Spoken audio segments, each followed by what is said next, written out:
Good evening if you're watching live. Welcome to episode 188 of About the Cards podcast, live tonight on YouTube, as always, with host Steph and Loeffler at Junkwax Twins. Oh, hi. Myself, Ben Wilson, at Our Trading Cards. We are a podcast by collectors for collectors. We hope to bring you a smart and insightful podcast discussing trading card collecting. All cards tell a story. What stories do your cards tell? And we're about to hear a heck of a story about trading cards here in just a few moments. We're live every Wednesday at 8 p.m. Pacific. 10 Central and freezing. On YouTube, and you can follow us on Twitter and the Instagram at About the Cards. We're available as a podcast everywhere you can find one. Quick announcement before we get started. We want to offer our sincere condolences to the family of Herman Bryant, 3B Collection. He had an aunt and an uncle pass away on consecutive days last weekend. Our thoughts are with him and his family at this difficult time, and we want to make sure he knows we're here for him should he need anything. People in the hobby are here, so if you want to reach out to Herman at this time, at least offer your condolences and keep him in your thoughts. And we want to welcome former guest appearee Ken Kinsley. Somebody related to his family. So yeah, Ken as well, being card BB blog. We want to welcome in, first off, Andrew Renault, Bayside Breakers, is going to be with us tonight as a guest host. Adam Headlee, did I pronounce that correctly? You did. All right. So you find him at Adam J. Headlee. That is Headlee. If you're not familiar with who Adam is, we'll get into that in just a moment. There is an AP article, completely fascinating, that if you have not read, I think other outlets might have picked it up as well. You got to check it out. So first off, thank you for coming on tonight, Adam. I know this might not be something you generally do, but your story was too fascinating and it crosses over into our hobby. So if you can just please tell us a little bit about yourself first off, and then we'll go from there. Yeah, of course. Well, happy to be here and appreciate the invite. Like you said, we sort of are crossing worlds here. I work as a staff member in the state legislature in Ohio, and the Ohio Chamber of Commerce over the summer created a deck of trading cards with the faces of every member of the state legislature. And one thing led to another, and the AP article you referenced details my journey to get every single one of those cards signed by the member depicted on the card. So it was certainly a fun journey. Lived in Ohio almost my entire life, and now work in the service of the state and find some opportunities for fun on the side, as you can see. So you collect political memorabilia, right? Like buttons, pins, what all? Just a quick overview of what does political memorabilia all entail. Sure. So I do have old campaign yard signs or political buttons, things like that. I have a couple of I think it's referenced in the article that I have a shadow box with some old political pins in my office that one of my previous bosses gave to me. I collect bobbleheads of presidents and bobbleheads of founding fathers. There's some in my office. There's some in my home office. Love to collect books about political figures and by political figures and artwork as well. And again, referenced in the AP article, I have several historical photographs in my office of just neat things I have found or that caught my eye to kind of make the place seem a little more homey. And it's definitely a passion. I like collecting things, and when these cards came across my radar, I knew that was something that I wanted to add to the collection. That's awesome. We actually have a mutual friend. We have a friend who's part of the hobby now. He does a series for Topps Living Baseball. His name's Jared Kelly, and he's done some political figures in his personal artwork before he became a member of the Topps family. And so if you haven't seen Jared Kelly's artwork, you might want to check it out because it would be right up the political alley.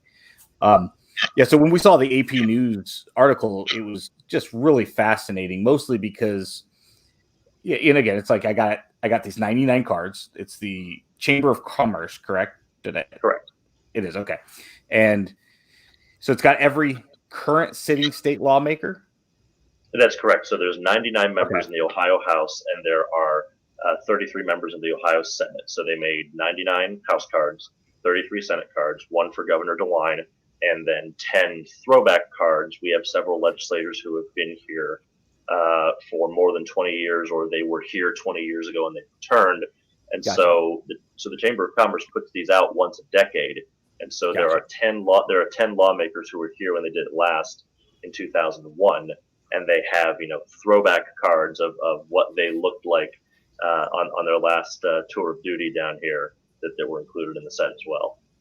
So but you only have the. And Go ahead. ask the obvious. There isn't one for ex-mayor Jerry Seinfeld, is there? There is not.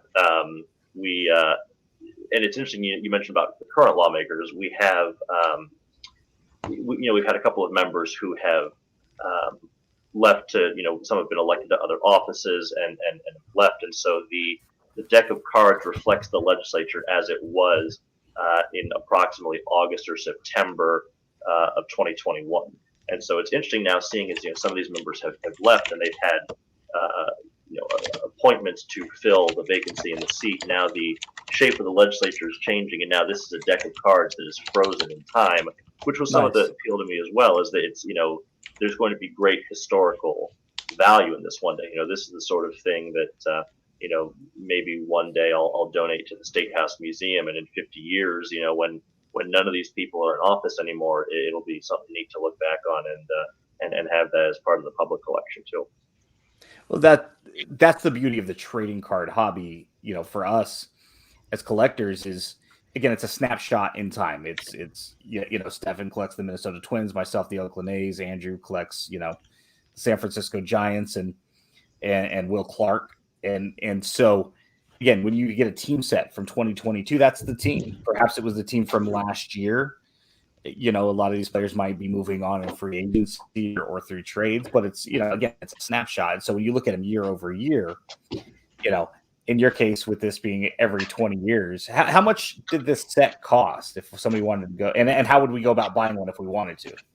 Yeah, so it's interesting, actually. The cards were created, and my understanding is the Chamber of Commerce puts on a policy conference in the summer every year, and then again every 10 years they'll put out this deck of cards. And my understanding is that they were distributed at this policy conference, and when the conference was over, they would pass them out, give them a quarter of the deck when you arrive, and then some more later in the conference, and you had to stay all the way to the end to get every single card. But they had so many left over that they host kind of an informal, they call it chamber and coffee, or commerce and coffee rather. It's just kind of an informal breakfast reception for members and staff and members of the business community and the chamber to meet together on Wednesday mornings. And for the longest time, they would just have the boxes of leftover cards sitting on the tables and say, please take them. Whatever cards you need, please go through the box, find the cards you need, and take them so they're not cluttering up the office, because we still have way too many.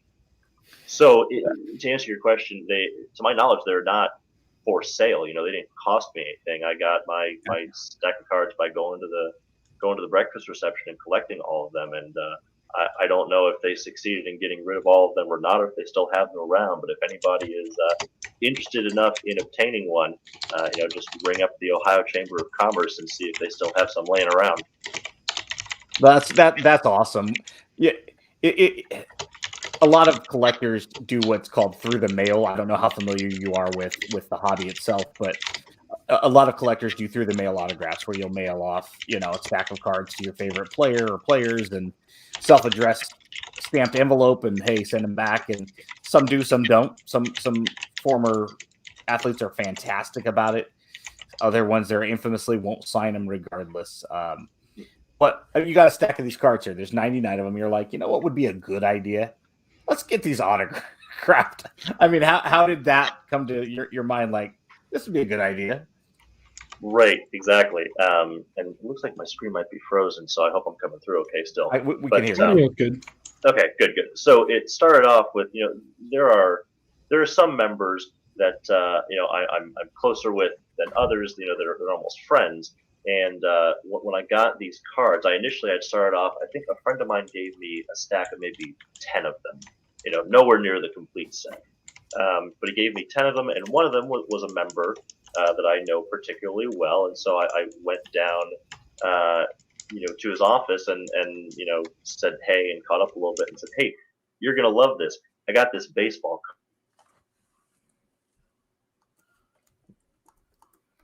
Did we lose him?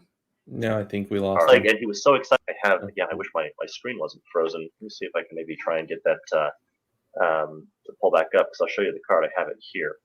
But the member signed his card and gave it back to me, and I thought, okay, well, let's see who else can I get to sign. And I started with some of the easier members who I was close with, got them to sign their cards, and that got me to maybe 5 or 10. I thought, well, let's see if I can get 20. Let's see if I can get 30. And there was one day they were in session, and just a lot of them were in the hallways, on the street, whatever. I ran into probably 40 or so, and nice. and got almost half the deck knocked out in one night. And I thought, okay, I've got to go for Nice. all 99 now, and it became a mission from there. What were some of the challenges? Because obviously, I mean, like you said, you got a nice, half the set or close to it at one time. What were some of the challenges to getting all 99 signed?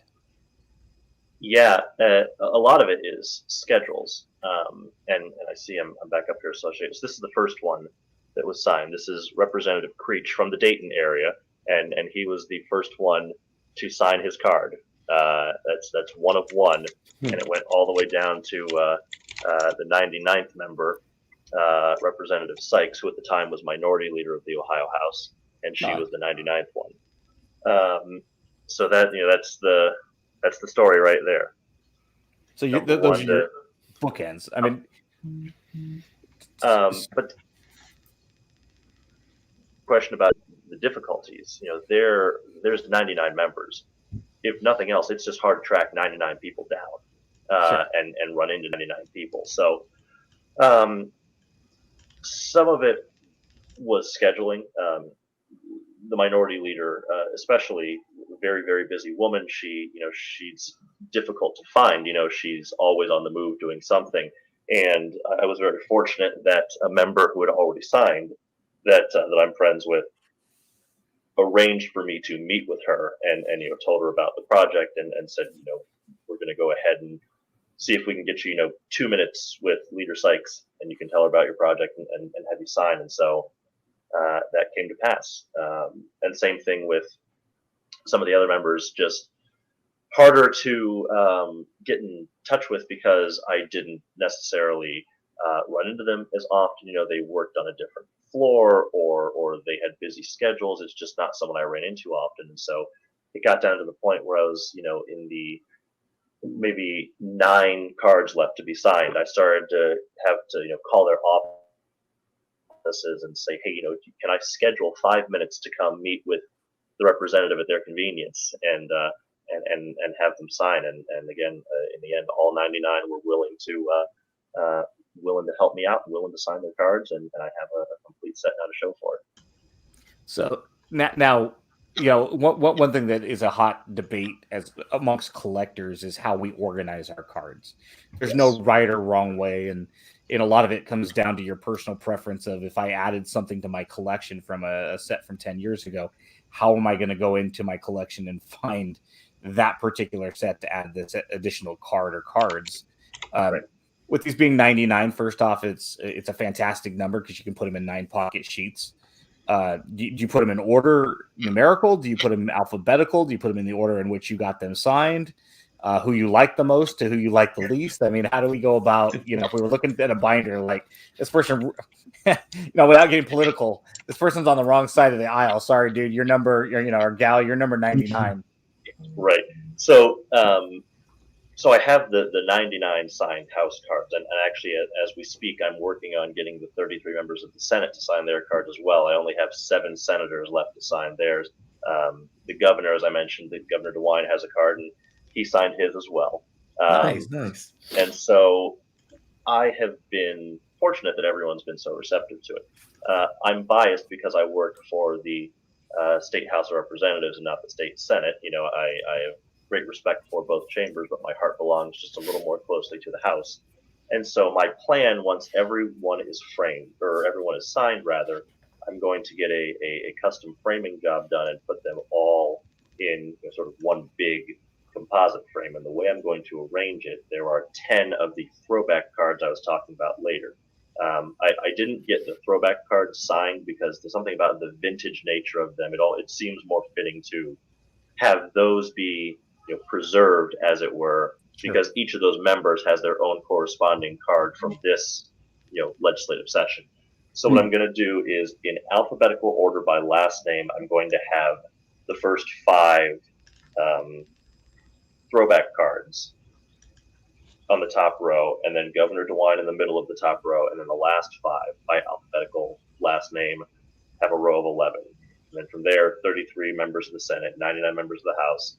I'm going to put the House members on top, starting with District 1, because they're all listed on the card, District 1, 2, 3, 4, etc.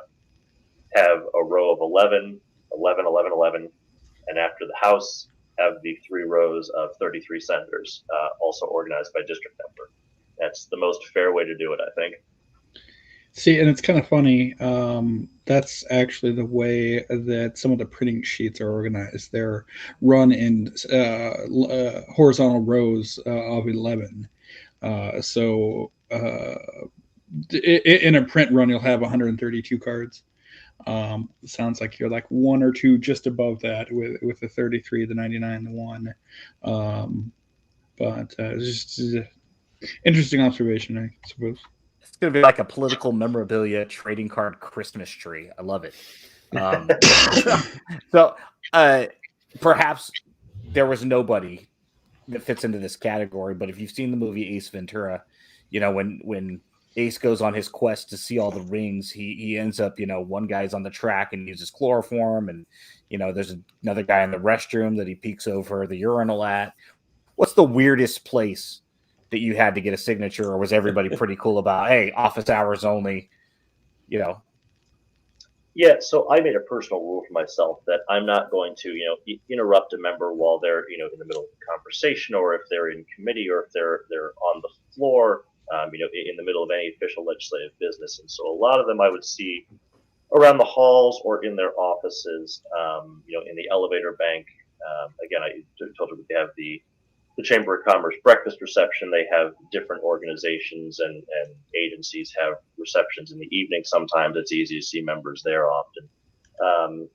So there wasn't really a strange place that I can think of. A lot of members, like I said, either signed in their office or I would catch them in the hallway after a committee had ended. Leader Sykes did sign in the House chamber because the member that helped organize our meeting, she's a busy woman, and we were able to catch her before a House session gabbled in, and that was the place we were able to meet. She's the only member to have signed inside the chamber. I think maybe the not strangest, but I can think of, there were 2 members that signed at the same time, and we all just happened to be waiting for the elevator together. And one of the members, it happened to be her birthday. And she was so excited. She's like, "This is the best birthday present. I love that I have my own baseball card. Yes, of course I will sign it." And so, she put it up against the elevator door while we were waiting on the elevator, and very excitedly signed her card, and her colleague did at the same time as well. So did you just have your cards in your pocket when you were walking around just randomly of the people you were missing, or? Yeah. So it started off where I went down to Representative Creech's office with his card, in hand, and said, "Oh, you're going to get a kick out of this. I know, and he was a good sport."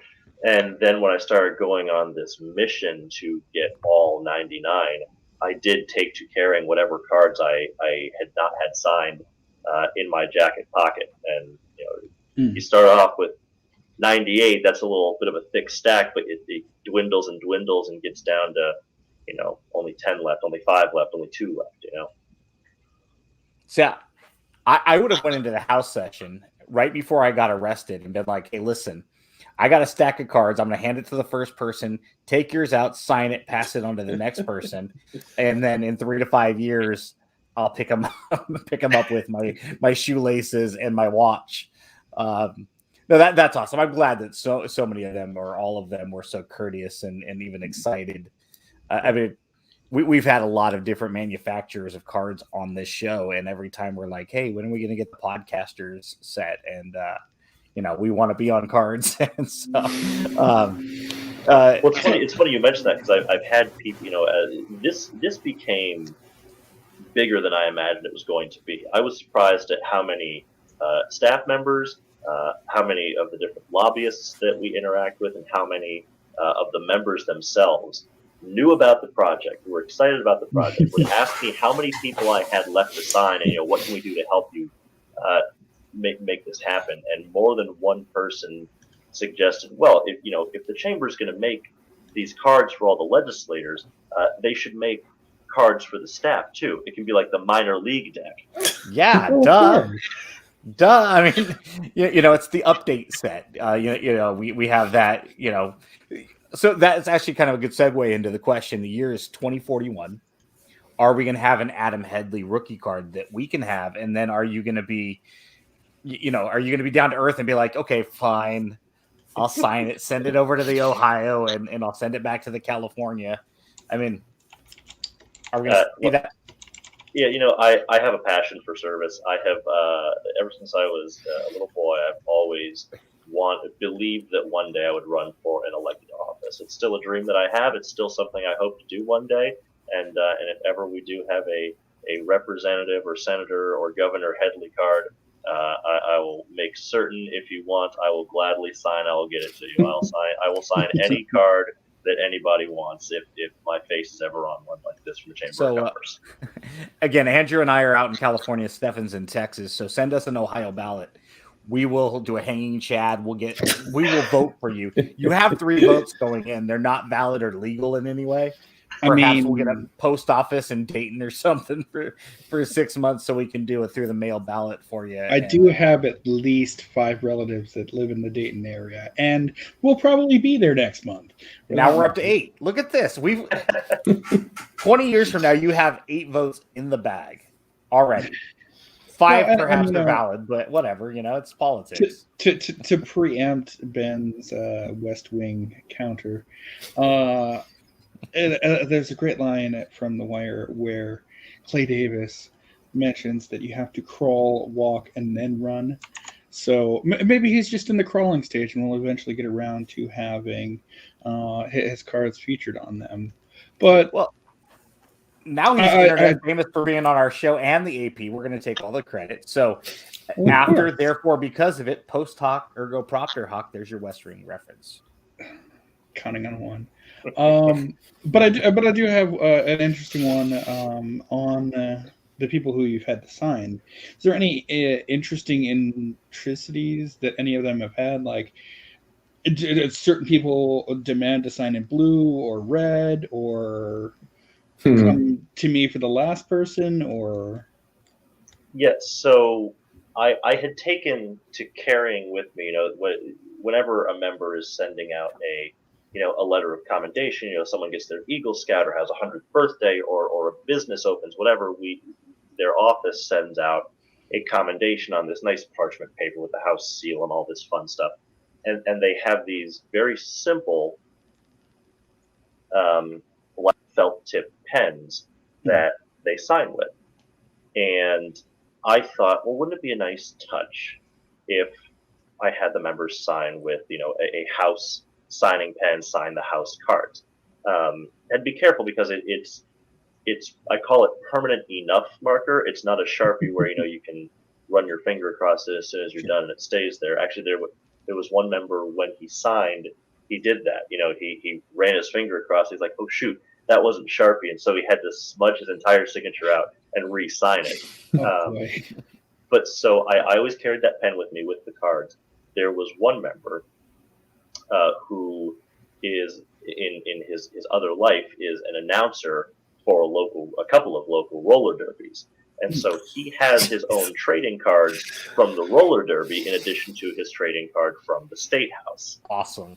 And when I approached him and we got to talking, he said, aha, I always carry with me a Sharpie for just such an occasion, because somebody is always coming up, or possibly coming up to ask for a signature for one of the roller derby cards. And when I tried to offer him the house signing pen, he said, no, young man, you must always sign a trading card with a Sharpie. And the Sharpie he had happened to be blue. There was another member, when she was signing, she had a whole bag full of Sharpies, and she asked if she could sign in a different color. And she thought, do I want to sign in purple? Do I want to sign in green? And I forget. Let me see now what color she did under signing it. She changed her mind a couple of times, but every letter is a different color. I mean, it's like like in the West Wing when President Bartlett hands out 18 pens, and they're like, but there's only 16 letters in his name, Josiah Bartlett, and it's like he actually crossed the T. Crossed the T and dotted the I. But yeah, so she ended up signing in purple, and I believe those are the only two members that signed with anything other than the black signing pen. One in blue, one in purple. So now Kent Smith. Yes, Representative Kent Smith is the one from the roller derby. He signed in blue, and then we need Kent on, because now he's got a roller derby card and a political card, and we want to know why we have zero. Okay,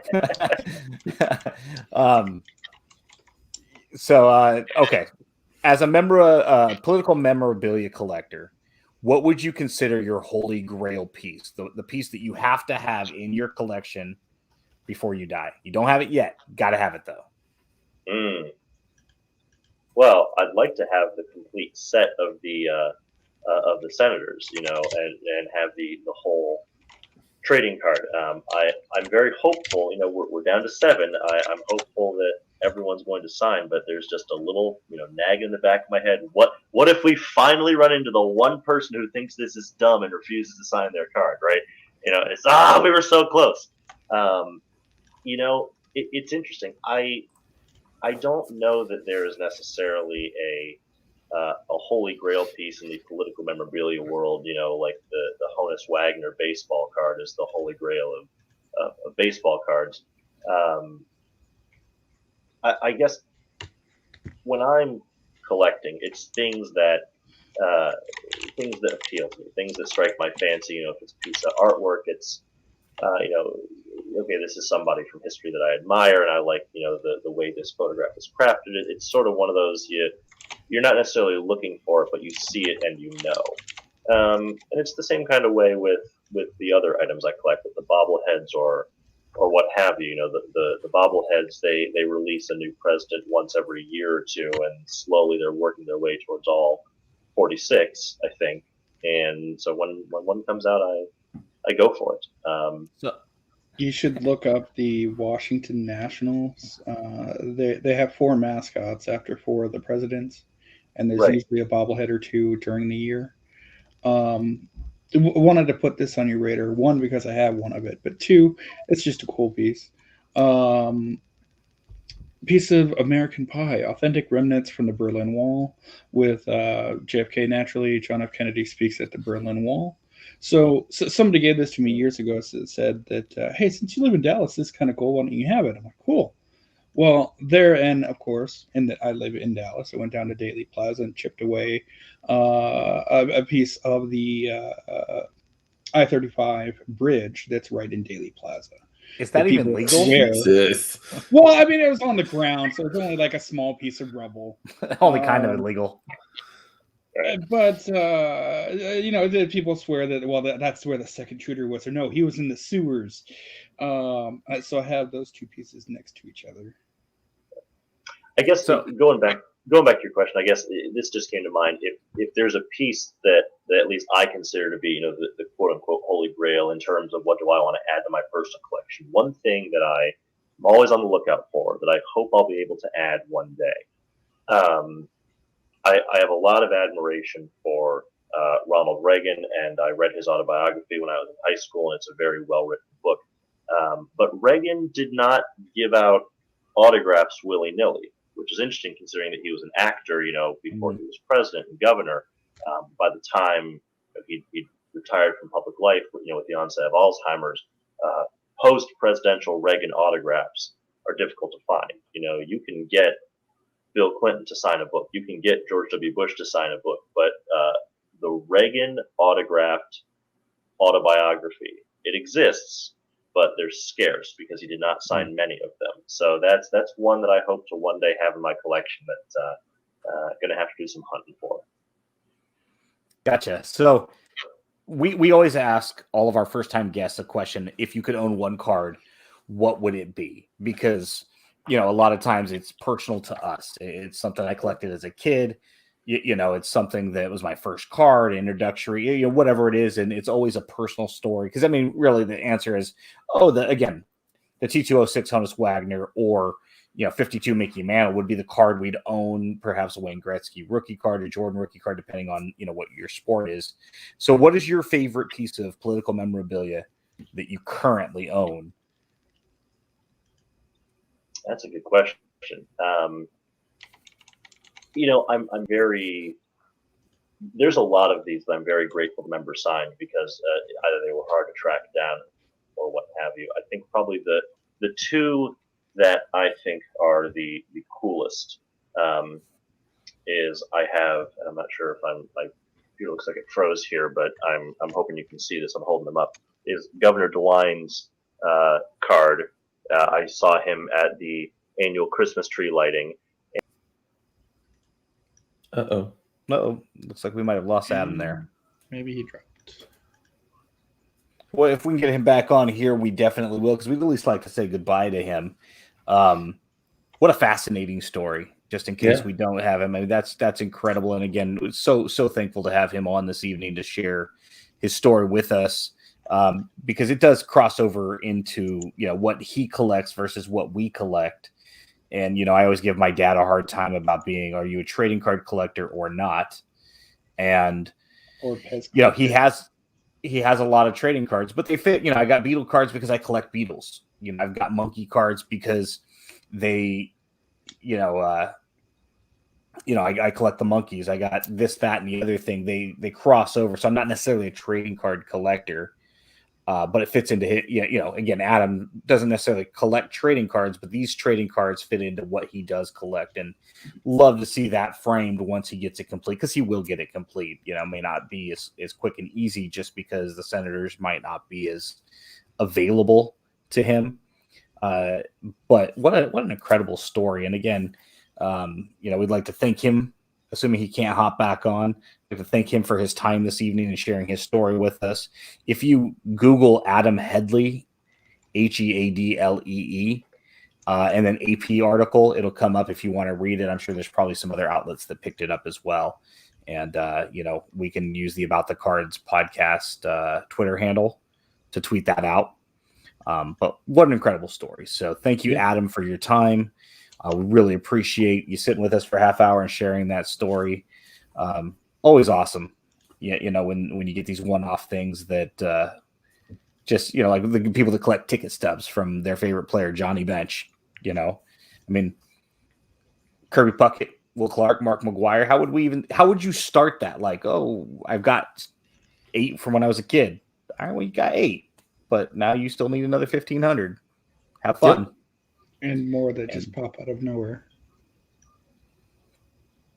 Because some people don't like you, and they keep finding new A's for you to add to your collection. Or they do the whole Donruss dot situation with the and Donrusses too. Have a habit. That's right. So, and I was going to let him know. My name is Stephen. I was going to let him know too that although he thinks he has a complete set of 99, he admitted on camera that he didn't. He only has 97 out of 99. He has 2 parallels, a blue parallel and a purple parallel, and he needs to go get them to sign in black ink so that he has 99 black. Come on, Steph, right? He's not wrong. So this actually came in last week. Mail days. This one was from Mark Hoyle. Steph, I don't know if you got it handy, but damn. Mark, if you're out there, please just leave me in your will. I just need something, 1% of what you got, preferably Lefty Grover, Jimmy Fox related, but I'll settle out of court for whatever you got. He doesn't, though. He doesn't what? If it would just work properly. Thank you. He doesn't have to do that. The first of which, a 4-panel piece of Louis Tiant, 72 Venezuela. A really nice piece. Put together, it looks like not to expose Mark's secrets with us. Boop doop. Looks like that. Looks like he's got it framed, maybe, or is just using that as a photo background. But I would totally frame that. I don't know about you guys. I mean, you'd almost have to frame that, right? Yeah. I mean, you can't leave it like that. I mean, as 72 Tops actually had the Tony Oliva puzzle backs that are really cool. That I put in an eye pocket page, and thankfully he was the league leader that year, so I could slide that in because it's 2 column, 3 rows. So for the puzzle, so I slid all of those in a 9 pocket page. Put the league leader card. One of the card backs mentions that Tony Oliva would be one of the puzzles in Series 5 or 6. So I added that in there, and I think I filled it with something else for the 9th slot. But it came in very well. But the other thing Mark had, in addition, was a 1951 Connie Mack from the Mac All-Star set.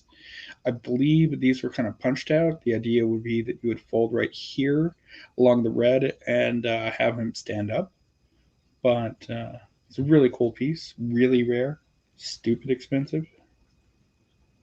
That's awesome. Again, before I met Mark, I thought my pre-war, my vintage checklist was pretty damn near complete. And then I met Mark and I found out how wrong I was with all of these weird little bit here. He's like, do you have this in your set? No, thank you. And I look it up on eBay and it's like, okay, thanks, Mark. Let me refinance my house another 16 times and maybe I can afford all of these new pieces. I want to take the opportunity right now. I apologize for everyone for coughing. I just realized it's picking up off the webcam, not the Yeti, which is probably why my keyboard was getting picked up a whole lot worse. Apologize completely. I'm sorry. I kept muting you while he was talking because it was like click, click, click, click, click, click, click, and it's like stop, and then you're unmuting yourself, and it was like, boop. Yeah, it was big difference. Not the end of the world. Problem solved. So if you have any recent mail days pulls, anything fun you want to share in your PC, you want to dig something out of a binder that was 25 years old, go ahead and pull that out. We'd love to see it. I believe there was one other mail day. In that today is February the 2nd, 2022. And this person is a huge collector of number 2. It's not Derek Jeter Day. Stop. Seuss picked up the 1993 Upper Deck Gold Parallel Derek Jeter Top Prospect card. What does that go for? Is that a $50 card? Is it a $200 card? If I want to go buy one right now, what's it going to cost me? I'd have to look. I just know it's one of the chase cards of that entire gold parallel set. So essentially, the complete sets came in a set of 12, I believe. 11 of the 12 were regular silver foil, where this baseball field diagram is, whereas this one, the one of the 12 cases, came with a complete set of gold. I want to say some of them had a sticker on them indicating which one it was, but some people chase these down. Some people don't. Some people don't care. Yeah, curious. I imagine it can't be a inexpensive card. I mean, inexpensive. Is it cheap? Is it expensive? All of that is relative, right? It depends on what you make and how much disposable income you have and what your personal overhead is, et cetera, et cetera. But I imagine to the common collector, it's probably at least over $100 bill. I imagine because it's the 93, it's probably a little bit more than that. But good for her. She is one of the biggest, if not the biggest, Derek Jeter collectors. So I'm glad she was able to add that to her PC. It's got to be an incredible addition. I added a through the years Mark McGwire insert for $45. No joke. It's the red parallel, of course, out of 10. But currently available 125 or best offer. That's not bad. It's around 100, maybe a little more, maybe a little less. Not bad. Who knows? We've all spent that kind of money, and for it to be his rookie card, a rookie card parallel, an XRC, what have you. That's an awesome pickup for her. I'm so glad that she was able to add that to her PC.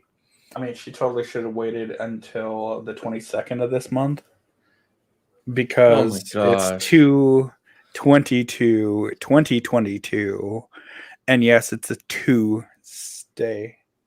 No, it's Emmitt Smith Day.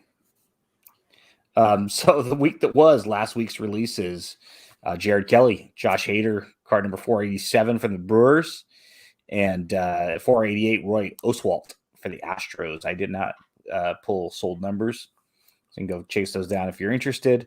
A couple of major releases came out last week: Panini Flawless Basketball, Panini Immaculate Football, and Panini Mosaic Football No Huddle, which I believe was the third Mosaic release, if I'm not mistaken. Yep. But so the Josh Hader, awesome, and in the detail in the hair, it's just incredible what these artists are able to do with the hair and the sweat, the glasses, and a lot of just the stuff that you wouldn't normally. I draw stick figures. What do I know about art? And you see what some of these artists are capable of doing with their ability, and it's just like, oh, that's awesome. So small bit of a tangent.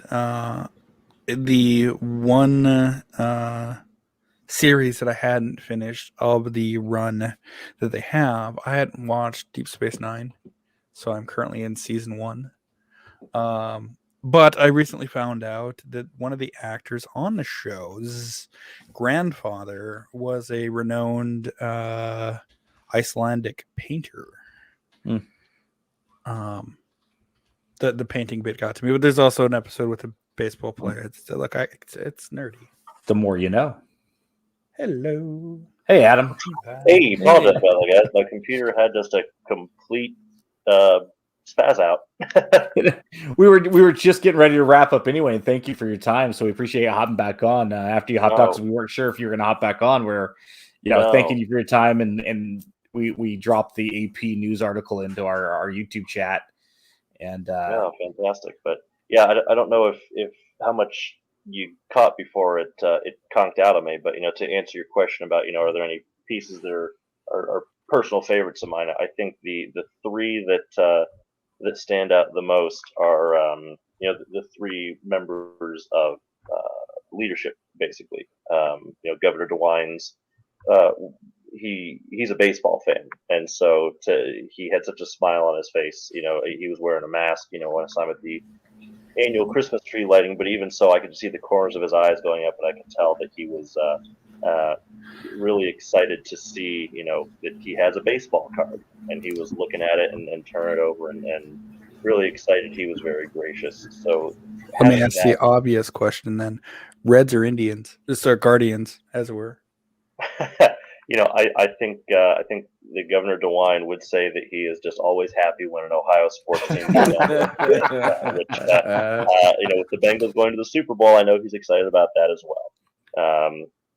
And then Speaker Cup, same thing. He's such a nice man, and when I happened to run into him, and he took just a moment to sign, again, just very gracious.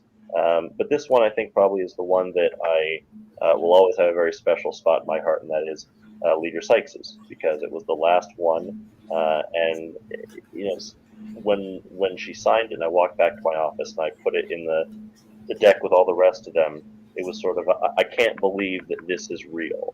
That we finally got to all 99. I wasn't sure I'd get the chance to see her and have her sign. So these three are probably the ones that mean the most to me, just because each of them very busy people, but each very gracious in taking the time to sign, and that's always going to be very special to me.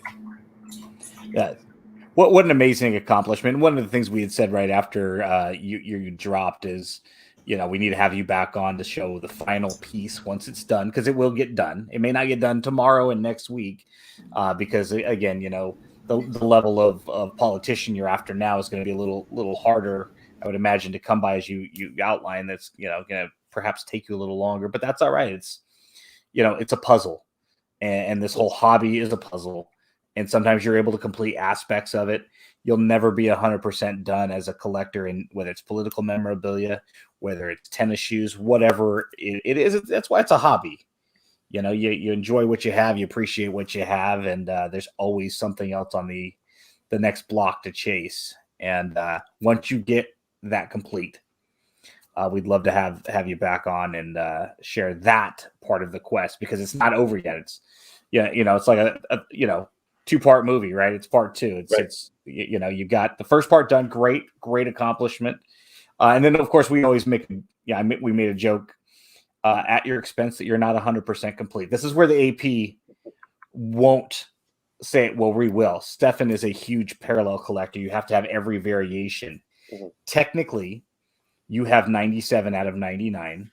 You have 1 blue ink parallel and 1 purple ink parallel. So you're going to have to go back to them and you have to have the 99 run of black. And then you can chase. Now you can go back and get everybody in blue and purple, because you have 1 out of 99 of each of those. Right. So. Well, and and I've thought sort of the same thing too. I'm just grateful to have all the signatures, Sure. But certainly, there are there's one where it's it's a little bit smudged, or there's one where the pen was running out of ink, and so you can still see that they signed, but it's a little bit weaker at the very end because the pen was running dry. And so these are the things I think about, but and I'm not a professional collector, as you all are, but for me, as much as I would prefer to have everyone be a pristine, perfect, mint condition signature and in unsmudgeable, perfect black ink, I do find that the ones that are not in that mold, they have their own character to them, and each of these cards has a story, and that's just part of the story of those cards and those experiences. It really is an incredible accomplishment, and you are a collector.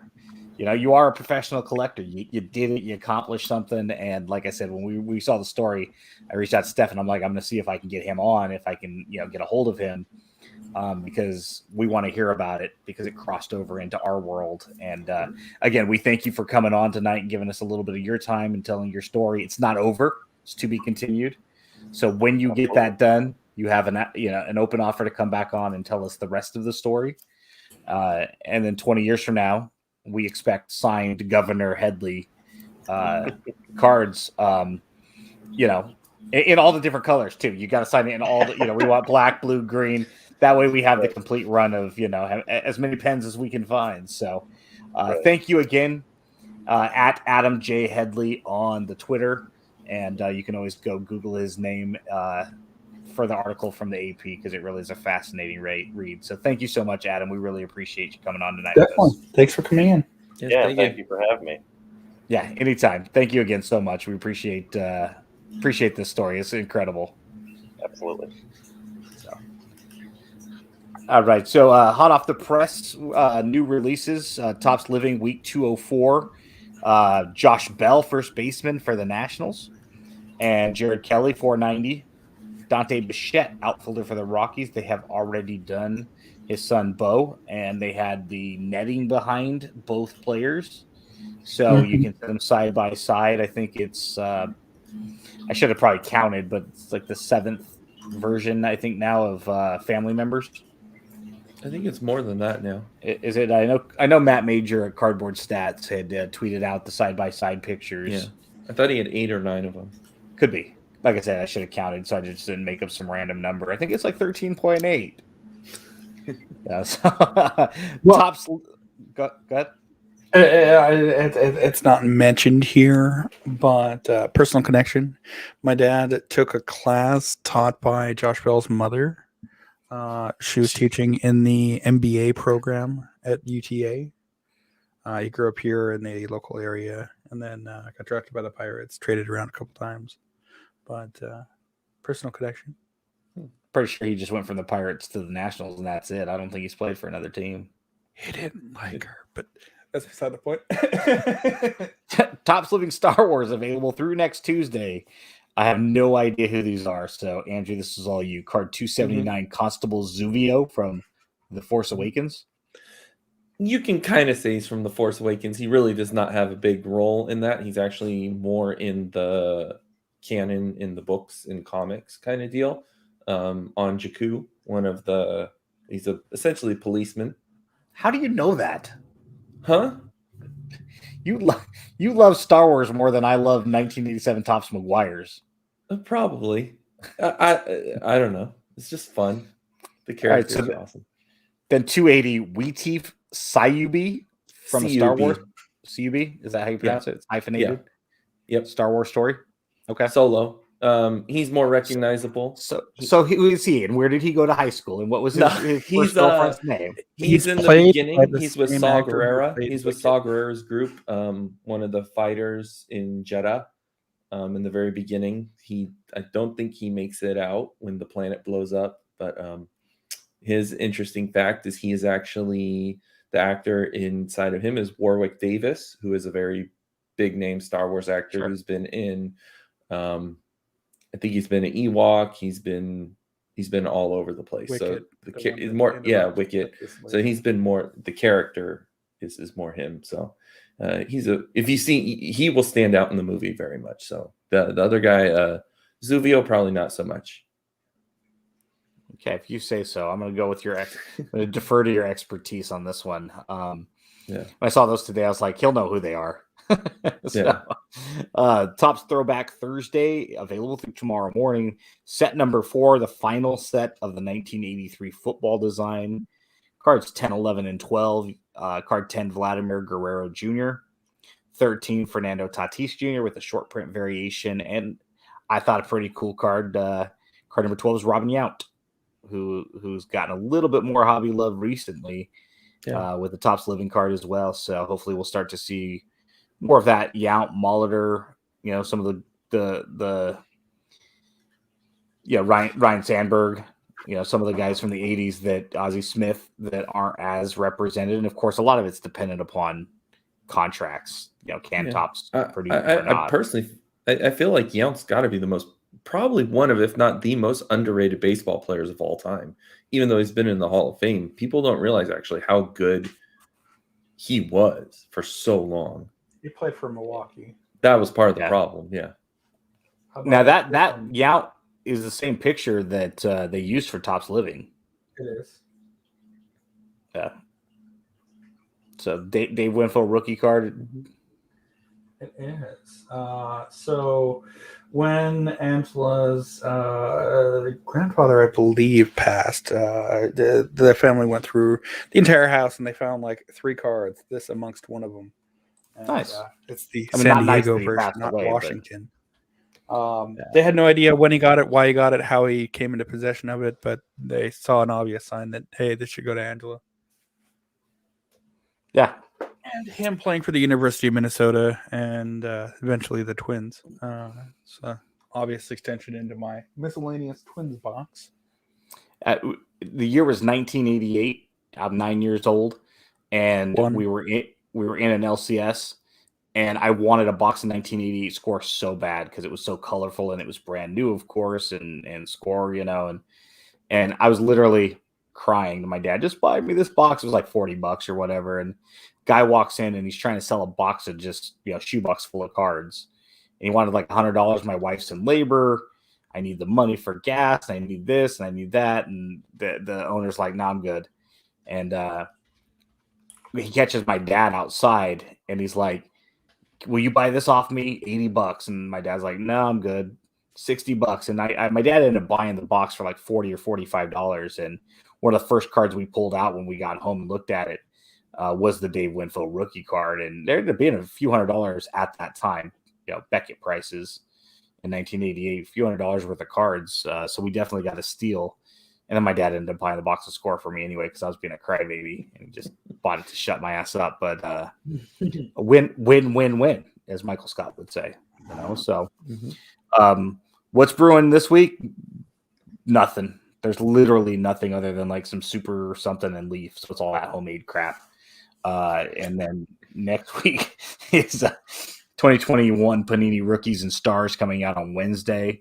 And then Friday, Topps Formula One Racing and Pro Set Metal Baseball will drop. So not a lot this week, really not a whole lot next week. And then Danielle Series 1 and the baseball calendar at the very least will start ramping up. And And so, infill chatter, hobby talk section, shenanigans with breakers via James Good at Run Good Life, who's been on the show a handful of times.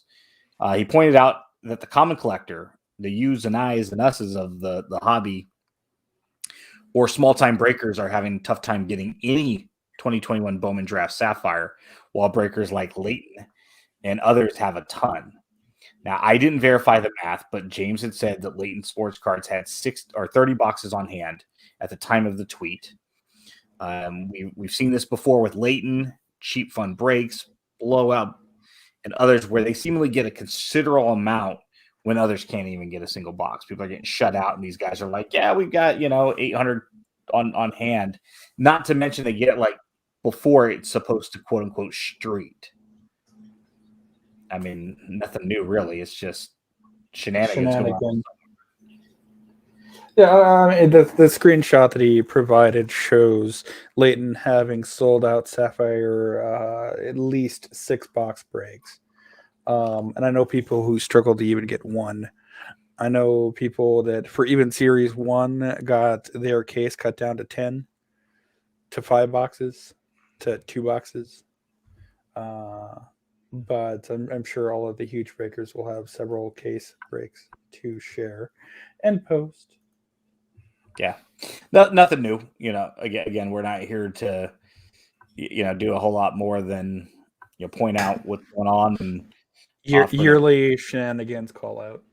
Yeah, is it shenanigans or is it shenanigai? What's the plural? I mean, do we add the S or do we? Listen, if you keep saying shenanigans, that's a Super Troopers reference, guys. So that's all, folks, for Star Stock via Chris Torres at CRT Sports Card and Card Porn on Instagram. This is secondhand information, so we're going to just report it as it is. Star Stock CEO Scotty Greenberg apparently fired over 50 employees about a week ago. He put out a video that he said 34, but there's rumors it might be more. I mean, 6 and 1, half a dozen, right? I mean, it was more than a handful. Apparently, it came from the graders that work there, the breakers, receiving, the vault team, and from what I heard, most, if not all, of his customer support is gone. If you're not familiar with the medium, basically they came out of the blue, tried to compete with eBay and ComC, but they were focusing like on rookie cards and high-end graded cards. So it was like a niche of a niche of a niche. It was like, we don't want your common everyday Joe 4th-year player can get the hell out of here. So it was, really focused on a very narrow market to begin with. They had really affordable fees for people that were sending there and putting your cards in their vault. Made them extremely attractive, like old websites like Collector Revolution, and others. It made the scalability and sustainability predicated on volume. They were going to have to move a lot of stuff. And, a lot of it's like, hey, we're going to take a loss here for a while to be able to gain enough consumer support, both from the sellers and then, of course, the buyers. And then we're going to be able to pop eBay or ComC, if not both, in the mouth. And it's like, don't bite off more than you can chew. Star Stock apparently bought inventory to sell on their marketplace at or below market valuation, or at or above. Market valuation, and they were selling it for under market. So, they were buying high and selling low, essentially. And then to make matters worse, as they announced, as of today, 1/28/2022, we are suspending all raw card submissions temporarily. All graded cards and wax will still be accepted. If you have any submissions en route and postmarked before today, we hold it to ship it back at no cost. Please contact support that doesn't exist apparently with any questions. Tonight's break with PSA has been canceled. Excited to work with PSA in the near future. All entries have been refunded. Please check back for future updates. Yeah, the idea behind what they were doing essentially was to attract traffic and drive future sales and scale that way, which anybody with, you don't have to have a degree in anything, let alone business or finance, to say this is probably not the best idea. But apparently, hey, I guess I know that the CEO, I believe, used to be a part of DraftKings or something like that, if I'm not mistaken. I know whoever was behind StarStock had some money, so capital I don't think was an issue. But everything, and again, secondhand information. So I don't want to preach that this is fact, but basically everything they'd rolled out lost money time and time again. They were just losing money regardless of what direction they went with and they were all over the place. They wouldn't pick a lane and stay there. As Steph mentioned, they canceled breaks they had scheduled. Apparently, this is one of the things I found most interesting. They made their fired employees sign a non-disclosure agreement if they wanted to receive their 2-week severance. The NDA is allegedly supposed to cover 1 year for the date of termination. I'm not a lawyer, but yeah, okay, good luck enforcing that. You literally fired them. You can't. I mean, even if they sign the NDA, I'm not sure that that's enforceable. Not a lawyer, so you can correct me if I'm wrong. But come on, you're trying. You literally it's just a bad taste. Yeah, you kick him out the door, and you're like, "Oh, by the way, we don't want you to go get a job in the industry in the next year." Kiss my ever-loving backside. I don't think you can do that unless they signed it when they were hired, because I mean, you see that all the time in the entertainment business when some of these newscasters leave their job, they can't go work for another competing company for a year or two, but that was built into their contract when they signed it initially. Or they can't work in certain regions. I have a really good friend here locally that his sister is a news broadcaster currently in the Pacific Northwest, but previously she's worked all over the country, but she could only work in certain regions after leaving certain areas. But I thought that was voluntarily leaving, though. Too. Yeah, it depends on what the contract signed. I mean, this sounds to me like, hey, we'll give you a severance if you sign this. Yeah, to me that doesn't even sound like it's legal. Basically, I mean, if you told me that I have a severance if I'm ever terminated, and then you're going to try to hold that on the back end and say sign this piece of paper or else you won't get it, pretty sure you can't do that either. Not to say that's what they're doing, but it's one of those things it's the rumor and innuendo of how it's coming across.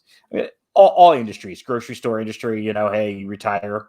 Part of your retirement says you can't go work for the milk company or Budweiser or there's certain vendors you can't work with for so long after you retire, whatever it is, a year, 2 years. And I get it. But I know that Mike Summer and others were all over StarStock when they first came out. And I know he was one that was promoting it on his podcast and tweeting about it. We were a little more cautious. Can't say we didn't call this. In fact, I'm pretty sure on this very podcast we did say, hey, be careful with StarStock. It's a startup. The service itself seemed like a novel idea, except that there were already some that were already a little bit more established that were willing to accept more. No names. But it's I mean, if I'm going to go with anyone, I'm going to go with the company that I work for, obviously. But so some of their services, some of their prices were pretty reasonable at the time. It seems like they tried to overexpand, and for the longest time, it seemed like they were almost just doing breaks to stay afloat. I mean, I can't speak to their monetary whatnots or that was actually the case, obviously, but it's just to somebody looking outside in. Yeah, it's obviously feel bad about the people that have lost their jobs. Hopefully they can recover and at least survive on unemployment in the time being until they can land on their feet. But it's really bad optics, and I can't see StarStock surviving long term after all of this. But hey, outside of the employees, former employees, it's another company that's going to fall by the wayside. We're seeing, the people behind NBA Top Shot being sued. You're seeing a lot of people that have hopped into the hobby in the last 2 years that, won't be around. And it's hard enough to have just a regular, business survive in 2 years. StarStock never seemed like a sustainable business model, at least to me, but could have been wrong. in this particular case, I don't think we were. I think we called it that, but again, hopefully all the people that are terminated can land on their feet soon enough, and financially they're not affected too much. But Project 70 update via Alex Pardee and Ron Bartlett, which is at Before you start on this, I got a bone to pick with you two about Project 70. Will Clark came out today, and not one of you told me about it. I was going to, and then I thought about something else. None. I found out about it, but not one of you guys told me. I don't keep track of Project anything. I didn't think anyone would make another one of his. I was going to say something, and I was like, nah, I'm good. So, according to Pardee, the Topps contract with Bo Jackson ran out halfway through the project. There was supposed to be a 1989 Bowman Bo Jackson auto from Keith Shore. I'm pretty sure we had this on the show like months ago talking about this very subject. But since Jackson's no longer available to sign, those that bought the Jackson auto, instead of getting refunds, Topps will be upgrading the auto from Bo Jackson to a Shohei Ohtani out of 25. All right. And other Project 70 news, Topps is releasing 6 cards per day, supposedly through the end of the program, even releasing 12 over this past weekend and presumably 12 over this weekend. I'm not going to lie. I kind of want 2 of them from today. I'm sure. But the Ohtani and Dave? The 2 Peanuts influenced the Snoop Dogg, apparently, Shohei. And the also Peanuts inspired Dave Winfield. I hope they got the rights to the Peanuts design. But yeah, so we're wrapping up. I think what's that put us at about 42 cards starting tomorrow through the 9th. If they do run out 6 per day, we'll see. But I'm pretty sure we talked about the whole Bo Jackson. I'd be pissed if I bought a Bo Jackson because I wanted the Bo Jackson, and then they're like, oh, hey, here's an Ohtani because we lost the rights to Jackson. It's like, I didn't buy Ohtani, and I wouldn't have bought Ohtani. Give me my money back. And I get it. People are like, oh, this is an upgrade.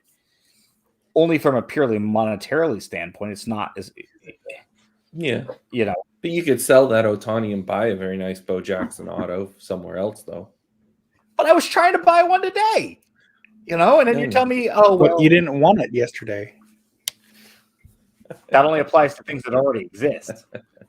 We're going to get into that literally right now. So the Joe Burrow insanity, if you've been living under a rock over the last couple of days, Joe Burrow cards are all over the place. The hobby's going to hobby. Is this a case of FOMO? A case if you didn't need it yesterday, you don't need it today? After the Bengals' surprising win over the Chiefs, sending them to the Super Bowl, the hobby market on eBay. So sorry, Ian. Flooded with Burrow cards. You cannot scroll down a Twitter timeline without everybody and their brother jumping in and trying to sell what they've got. If you're buying for your PC, please wait. The market will flood again when people realize they didn't really want this, or they were speculating. If Burrow loses the Super Bowl, you're going to see all these cards in 2 weeks come right back to market. The market will regress.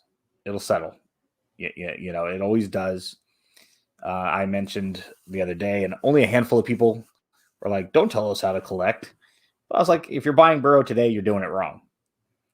You're literally buying into an appreciation upswing, which is artificial and temporary. If you're buying it right now, the majority of people are doing it just to speculate that there's more meat on the bone to be had. And that if he wins a Super Bowl, you're going to have additional profits on the back end. And again, if people are allowed to do that. They are, absolutely. Again, mine was more of a tongue-in-cheek. Hey, again, right now, like we saw it last year, I got into it with Uncle Rich, with Mason Rudolph and Daniel Jones. It's like, or 2 years ago, and it's like, you're buying at the wrong time. If you really want to speculate on Joe Burrow, the best time to buy him would have been last December when he had his knee injury, or when he went off at back-to-back weeks with 800 yards and whatever it was, 8 touchdowns and no interceptions. It's like, buy then. But I mean, the only advantage to buying right now, if you could say for PC purposes, is you might see some stuff hit the market that are low numbered or serial numbered that might not have been available before, or a year ago were around these RPAs and whatnot, and now they're back on the market. So you might have to overpay. And again, Steph, you're right. Do whatever you want to do with your money. It's your money. Just understand if you're buying for PC, you're overpaying because you could have had that stuff cheaper just 72 hours ago.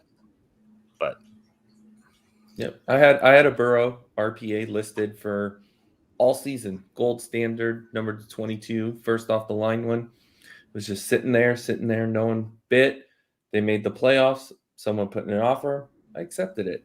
Probably could have gotten double for it by now, but what are you gonna do? I didn't think the Bengals were going to the Super Bowl. So likewise, I had 2 Patrick Mahomes parallel inserts that didn't sell it until after the Chiefs lost. So I'm not sure who you are, but thank you for the $12.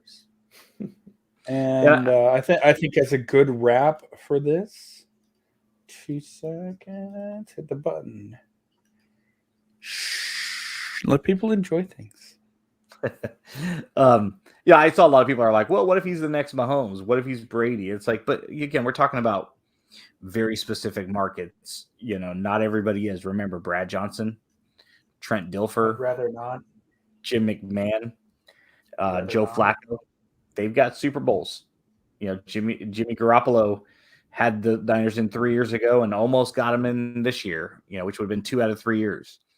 I believe Jimmy Garoppolo technically has a Super Bowl ring too, doesn't he? When he was on the Patriots. I had 2 with the Patriots, maybe only 1. But I mean, again, you know, we've said this on the show before too. Just call it what it is. Right now, it's this artificial market's being driven by speculators that are hoping to bank on the back end if he wins the Super Bowl. But let's not, and this is what I told Uncle Rich with Daniel Jones.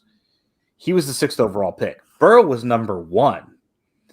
You know, national champion. Let's not act like Joe Burrow's name came out of nowhere. You know. Well, I mean, you say that, but he did live in Fargo, North Dakota for a time. But how do you pronounce Fargo if you live in North Dakota? I don't do a North Dakota accent. I'm not doing it. I can put my cousin on the phone. Or get one of my 2 aunts and uncle that are downstairs to come up here and pronounce it. Aunts, not aunts. Ants. No, it's aunts. We're in California. Ants are the things that that Angela is allergic to. She's allergic to ants? Yeah, if she gets bit by like 10 or so red ants, she'll actually flame up pretty bad and need 2 epi shots. So what do you do? Like put 9 in front of her and go, honey. No, but she can't wear flip-flops during the summer here. She can't walk around in the grass. We have to thoroughly treat our yard. Interesting. Okay. This is nothing new, but poignant after the weekend via Matthew Hess, the Stone 41, the Owen Stone, that is the number 0. Matthew's tweet says, imagine your card collecting life revolved around the best time to sell a certain player's card. Doesn't sound like a hobby to me. Again, we saw flooding of Joe Burrow cards on all social media platforms after the win last week. Valley of Cards had this to add. It's not a hobby. It's a business. Hobbies equal model airplanes, gardening, disc golf. Buying and or selling collectibles is a business. People just call it a hobby to justify the expense. A lot of truth in what Matthew has to say. You know, that how many people, I tweeted out a funny meme about, Joe Exotic getting bit by a tiger, you know, and that's basically, you know, the tiger being the Bengals and Joe Burrow. Yes, what's happening for people that can't find their Joe Burrow cards right now. I know I've got one in a box, but I can't find it, and I'm not going to be able to sell it. It's just, and the Valley of Cards is right. You know, the more we talk about this, the less it's becoming a hobby, and the more it's becoming a business. You know, you have to sell in order to be able to buy because the associated cost is raising for so many casual and budgeted collectors that you can't keep everything anymore. You have to sell to offset some of the expense.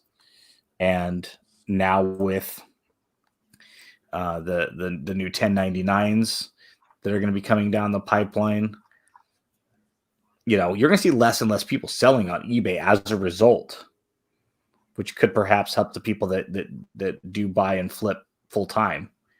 because you're gonna have less competition. But what are your guys' thoughts as far as what Matthew and Valley of Cards had to say? I mean, it is business, and people are allowed to attempt to flip.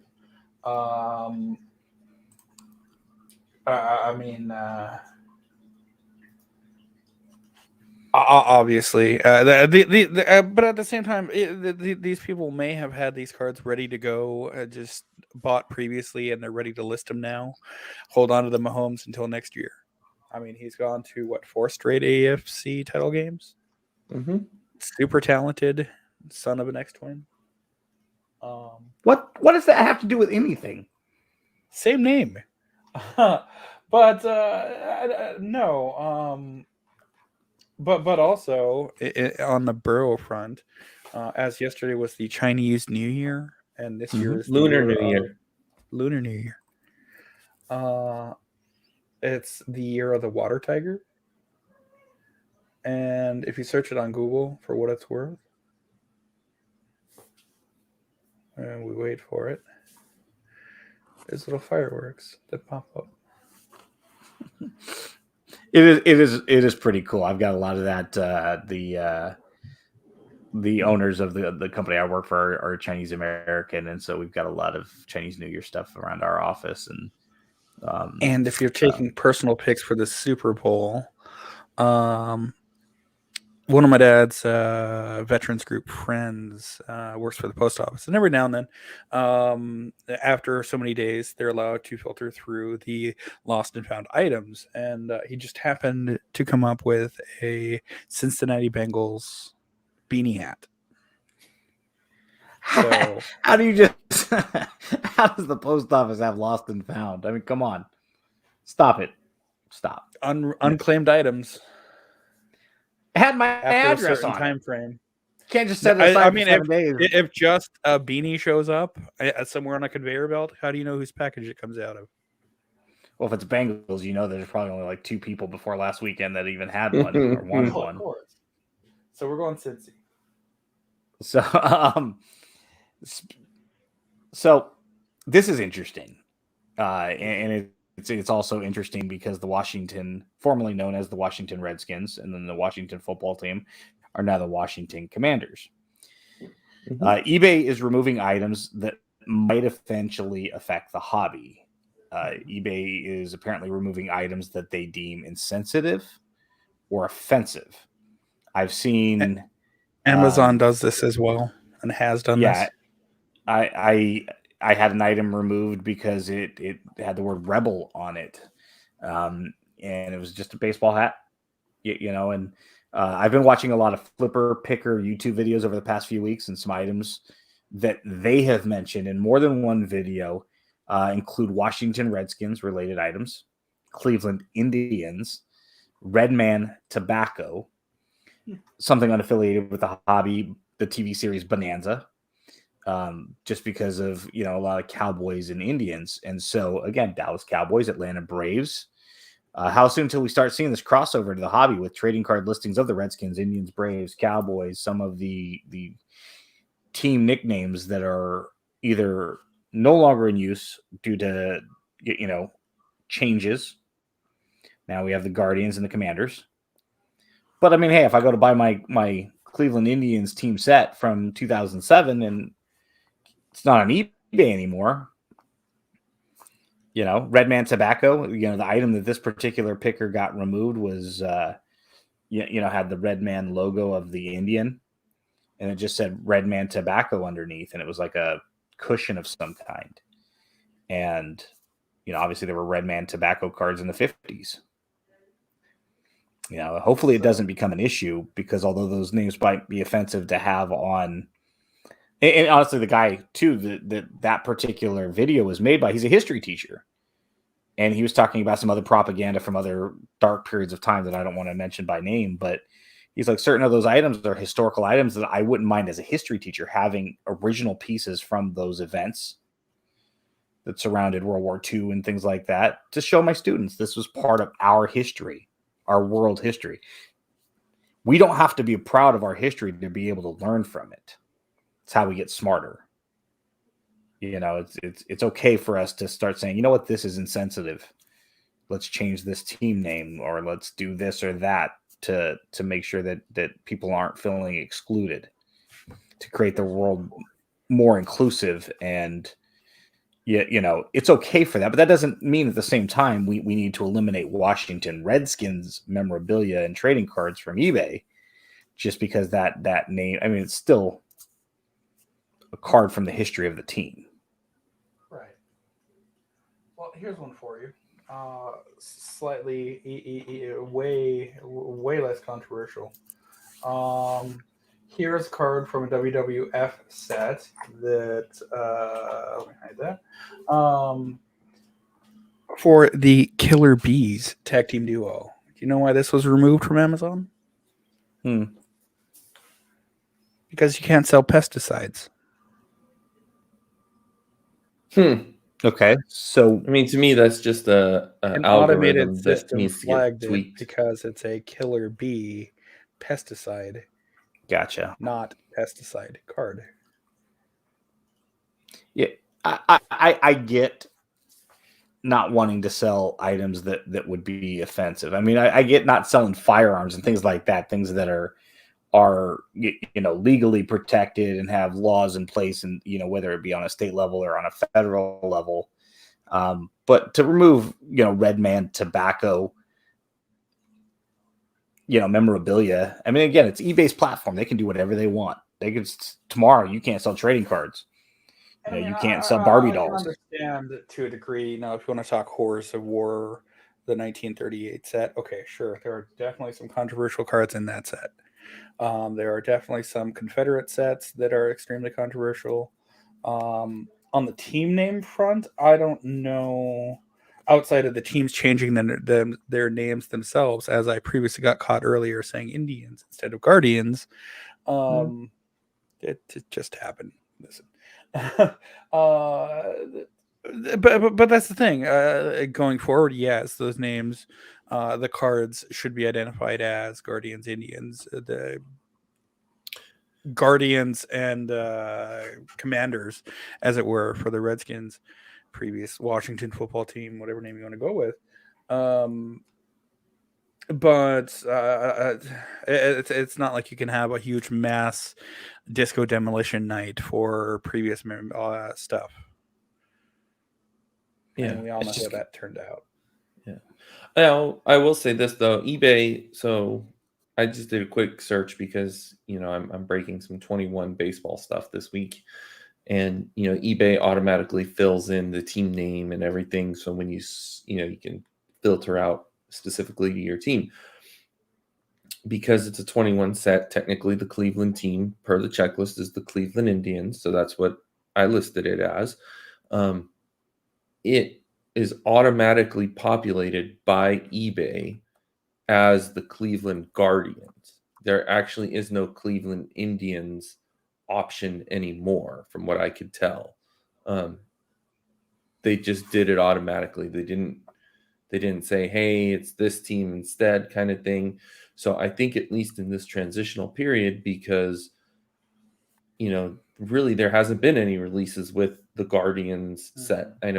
I think Jared Kelly had one with the McKenzie on the Living, but they haven't really even had to deal with it yet. So I think you're going to see kind of a transitional period here, at least over the next year or two.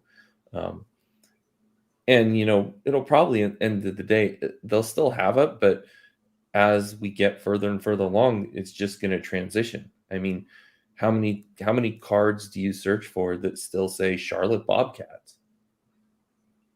Or, they're not taken down. I think eBay won't do anything about it specifically because of the fact that eventually now there's no more Cleveland Indians cards that are going to be produced. But there will still be ones listed from, right. From the T206 stuff. I mean, back then they were the Cleveland Naps, I believe, until the Spiders the 20s. And stuff, yeah. But it'll be interesting to see if, some of these, obviously the ones like the Dallas Cowboys and the Atlanta Braves are still active nicknames, right. But the ones that are no longer being used that could be considered offensive or insensitive or borderline, I don't see them doing it because, I mean, Stanford used to be the Warriors, right? They changed their name how long ago? You can find Stanford Warrior cards still. And maybe the algorithm will look at like Redman tobacco memorabilia differently than it would look at the tobacco, or pardon me, the Redman trading cards from the 50s. I don't know. I'm not a computer person. I don't know if the algorithm can be set up to track certain, if it's put in certain categories. I would imagine, right. We'll pull it out of collectibles and antiques, but we'll leave it in baseball trading cards. Right. I think that's what they're going to do. Or, it might not be set up that way right away because they're not aware of that. But, it takes a couple of complaints getting to their department and be like, oh, yeah, this is happening. Okay, let's correct it. I think as of right now, nothing they're doing is intentional. It may happen by accident in the collectible market, at least. See, and I was watching this video the other day, and the guy's talking about having something Washington Redskins, like a drinkware, mug, a stein of some kind being removed. And then he's talking about the Redman tobacco, which obviously has trading cards, right? And I'm sitting there typing, and I'm like, push the computer aside, like, look over at the YouTube, like, let me run that back. Did he just say that he had Redskins and Redman? And then he starts talking about the Cleveland Indians, and it's like, okay, that's not necessarily a big deal. Like I said, I had a hat that had the word rebel on it that was taken down, seen as being Confederate, so it was flagged, right? Sure. Okay, fair enough. I won't try to list that kind of stuff anymore. Be careful of what's being listed, but that's isolated to something a little bit different than a sports team nickname, even if it's been replaced now. It's like now all of a sudden it does cross over into our hobby potentially if eBay were to start flagging specific team names. These listings, right. Now you can have 29 baseball teams and 28 football teams. It's like, at what point do we get into the Raiders and the Buccaneers, which, Vikings? Hey. Each of those names are associated with really different periods of times too. Fighting Irish for Pirates, Fighting Irish, like at what Celtics. Point? Or Blue Devil. I think there's a big difference to be drawn to when it's a school versus it's a university. I know, I think 2012, 2013, somewhere in there, University of North Dakota had to change their name from the Fighting Sioux, which was honoring a local tribe to the area, to the Fighting Hawks. Now, one, this worked out for them because people that would play them in college sports could stop the taunting them by saying that Sue's a girl's name.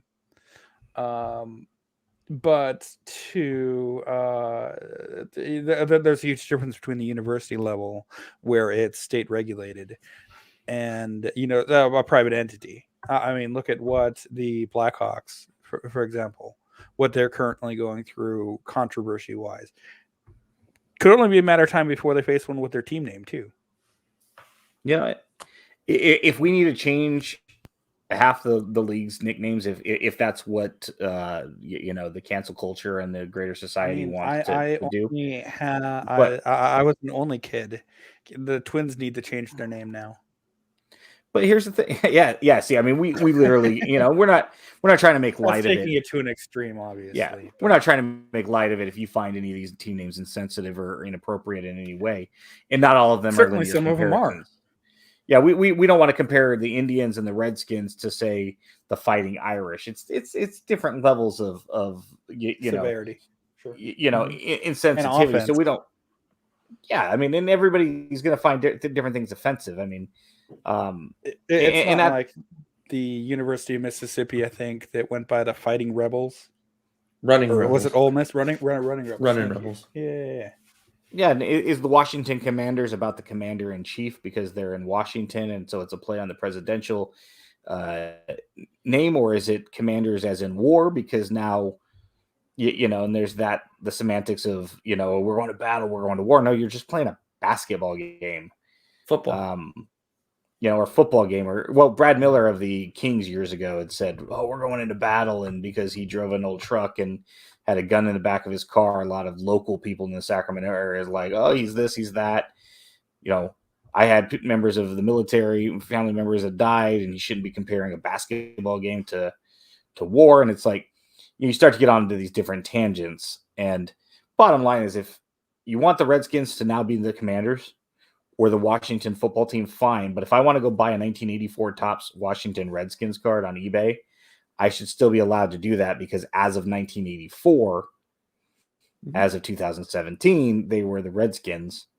And, if eBay wants to remove the name Redskins out of their engine of descriptions that you can add, but I can still type it into my title and my personal description, fair enough. It's just, it'll be interesting to see as years progress. Can we just talk about too the Commanders name? Like, what? Like, I preferred the Washington football team personally. I liked it.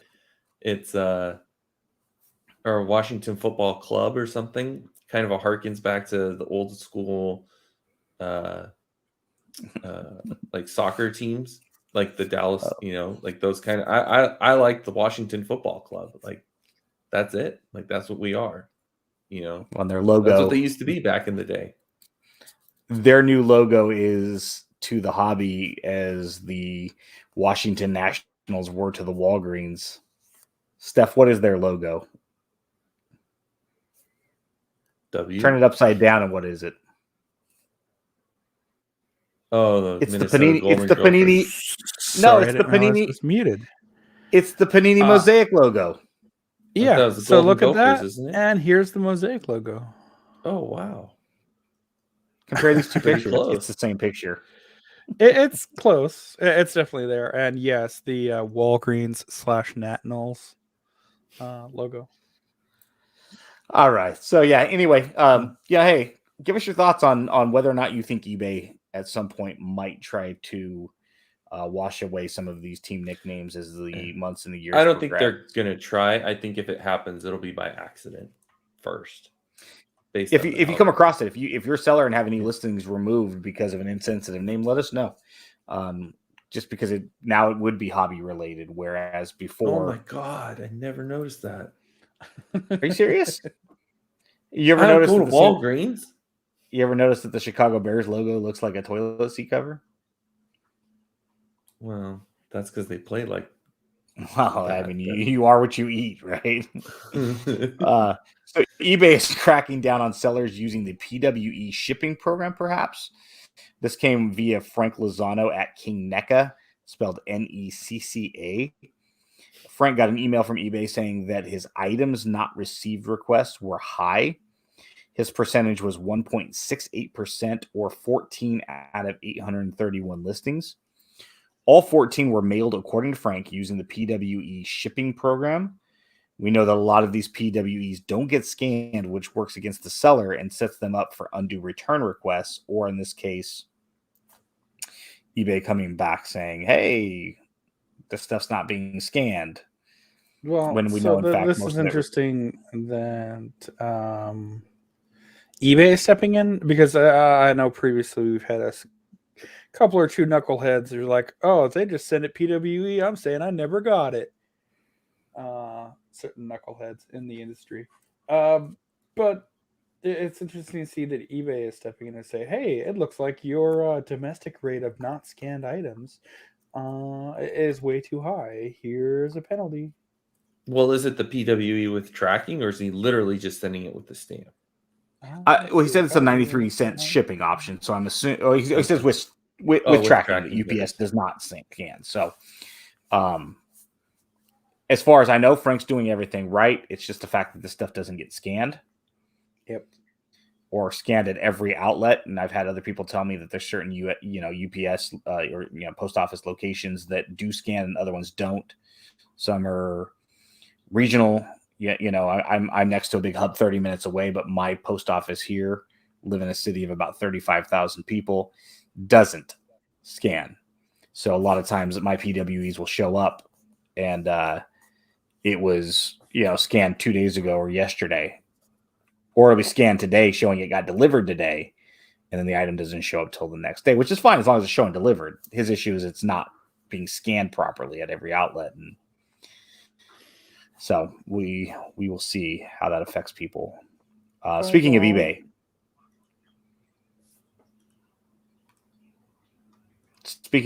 how would you handle this eBay issue as a seller? Via Jenny Miller, we all know that eBay has its considerable share of hobby-related issue, like the aforementioned one, especially when it comes to, in this case, buyers, being sometimes challenging for sellers. Jenny had this issue come up, tweeted at eBay and the community asking for help and advice, help from eBay, advice from the community. Buyer is demanding that the card gets to them by Saturday. The estimated delivery is Tuesday, February 8th. They bought the card at 8 p.m. Sunday, January 30th, so 10 days earlier than what they want. She shipped the card at 11 a.m. on Monday, January 31st. So they bought it Sunday night. She ships it Monday morning. And then the seller's like, hey, I want this card by Saturday. So six days. Problem is the estimated delivery, and that doesn't mean anything, but it's showing that it's going to arrive a couple of days later than the seller the buyer would prefer. According to Jenny, apparently that this buyer has done this to others in the community, and the buyer has over 9,000 feedback. So it's not like it's a newbie that's causing issues. It's somebody that's been around the block a time or two. What advice would you guys offer to Jenny and the community at large? So we get this occasionally at work, obviously, and for the most part, we don't change anything. But seeing the questions that come through, some of the variations that we get asked, I would like to think that as a personal seller, if I, for example, know that this person wants it by such and such date, if you reach out to me before I mail it, maybe we can change the shipping level, the shipping service, so that it gets to you faster. If it's a reasonable, I mean, if you're demanding it be there by tomorrow, that's a huge difference. FedEx overnight, congrats, you're paying money. But if it's already shipped and it's already gone, it's obviously the first thing to do is tell, hey, sorry, it's out of my hands. I no longer have possession of the card. It's gone. And ideally, you would let people know, hey, maybe you want to block this person if they're having this issue. Seems like they're reliable. Maybe they had a card show signing that they needed done on Saturday. You never know. Maybe they wanted to sell it before the game on Sunday. I mean, it's the Pro Bowl, so they wouldn't. But you guys get what I mean. Mm-hmm. Yeah, I bought it for Andrew's birthday. I bought him this Project 70 World Card. Exactly. That's why I didn't say anything. So I canceled it. Now that I just canceled it, now he's being a jerk about it. That's all right. I got 10 of them. So, waste of 11. Yep, I know. But no, so I mean, there's a few things that you can do. It kind of depends upon it being an auction versus a buy it now option. Mm-hmm. If this was an auction, then depending upon the mood that I'm in, I would tell them, hey, the listing says I have 2 days to ship this thing and it's going to be shipped by this amount. It's very clear in the listing what the requirements were. It's not my fault that you didn't read it.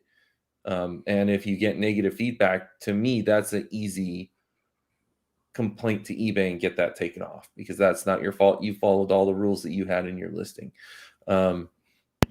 Buy it nows are a little bit different, in my opinion. I've had that happen just recently with one of my soccer boxes that I was selling. The guy made an offer for it, and then I accepted it, and then I go to ship it, and he sends me an email saying, hey, before you ship it out, send me a picture of every single side of the box so I can make sure it's not damaged, and before all this and that. And I just shipped it. I didn't even respond to him, because in my opinion, it's like, if I would have known you were going to go through all this trouble beforehand, I would have declined your offer and just said, forget it. I'm not going to deal with you. Like, you can't make these demands after you've made a agreement based upon the rules that we have set. If it's not a big deal, then fine. But to just demand something like this is not acceptable. You can ask nicely, and if it's doable, yes, I will try and accommodate you. But you can't just demand that the card gets to you by a certain date. you don't know where the person. I mean, you kind of know where the person is. You kind of know what service it is. Like that's part of the game, or part of the deal that you make when you bid on something or click buy it now. You see how long the turnaround time is. And how many times have we've all experienced this too, probably as both a seller and a buyer, if you sold on eBay, where an item goes from across the country to you, comes near your town, and then ends up going back. I mean, I've had cards go from New York to California, West Sacramento, 30 minutes from my house, back to Philadelphia. It's like, what's going on here? But then the card arrives a couple of days later, and it's like, I had a card that was shipping from Southern California to Colorado, ended up in Spain. Yeah. Somehow. It's weird how, I mean, in this case, she hasn't done anything wrong. You know, she printed the shipping, she sent it out the next day. I mean, I sold some old vintage Mars Attacks cards the other day. Friday night, the guy makes an offer. I accept it Saturday morning. He pays for it. It's at the mailbox before post office closed on Saturday. It gets there Monday from California to New York. It's like 2 days. Okay, that's incredible, right? And then, yeah, you have other stuff that I bought stuff from a guy named Lodi Sports Cards, which is probably about 10 minutes from my house. I could drive to his house in 10 minutes, and it takes a week and a half. Not because he did anything wrong. And it's like, did they just think, oh, well, that's just, 10 miles up the road, we'll just let this sit for a week and a half? It's like, he didn't do anything wrong. You just never know with it. When Steph put this in the DMs to add to the show notes, my first response is, if I haven't shipped it yet, I'd pay for a little more shipping just to get it to this person, and then block them and put them on Twitter and say, hey, this is what this person did. If you choose to do business with them or not, that's up to you. But I mean, the weather. I mean, look at what's going on down by where Steph is right now. 2 days ago, that wasn't happening. You can't predict that kind of stuff. Not even 2 days ago. Yesterday it was 72. It's currently 22. Yeah, so it's and snowing. What are you going to do about that? There's nothing you can do once it's out of your hands. Yeah, and then it's also in the post office hands. So at that point, it's just a wing and a prayer whether or not you get it anyway. But if he wants it by Saturday, fly over to the person's house, pick it up, and fly out. Drive to her house. Dang. It's not, I mean, she's in Minnesota. Just go. Dewey Lund, who came on the show a while back, Washington football team, Tops, WTF. Dirty Deeds 529. He tagged about the cards with an issue he had recently with Tops. He called Tops to check in on a redemption he had submitted and came back with this. Tops will wait 15 weeks before submitting a redemption and sending it out to you, even if they have it on hand, according to Dewey. If this is in fact accurate, Washington football team or Washington team football, Tops, what's going on? I mean, that's ridiculous. If they have it in hand, they should want to get it out of their warehouse as soon as possible. They should, but my question would be, hopefully their George Custer service improves. But typo, it's okay. But maybe trying to see things from the other side. Maybe Tops is that far backed up on redemptions that there's a 15-week lead time before they get a week to work on yours.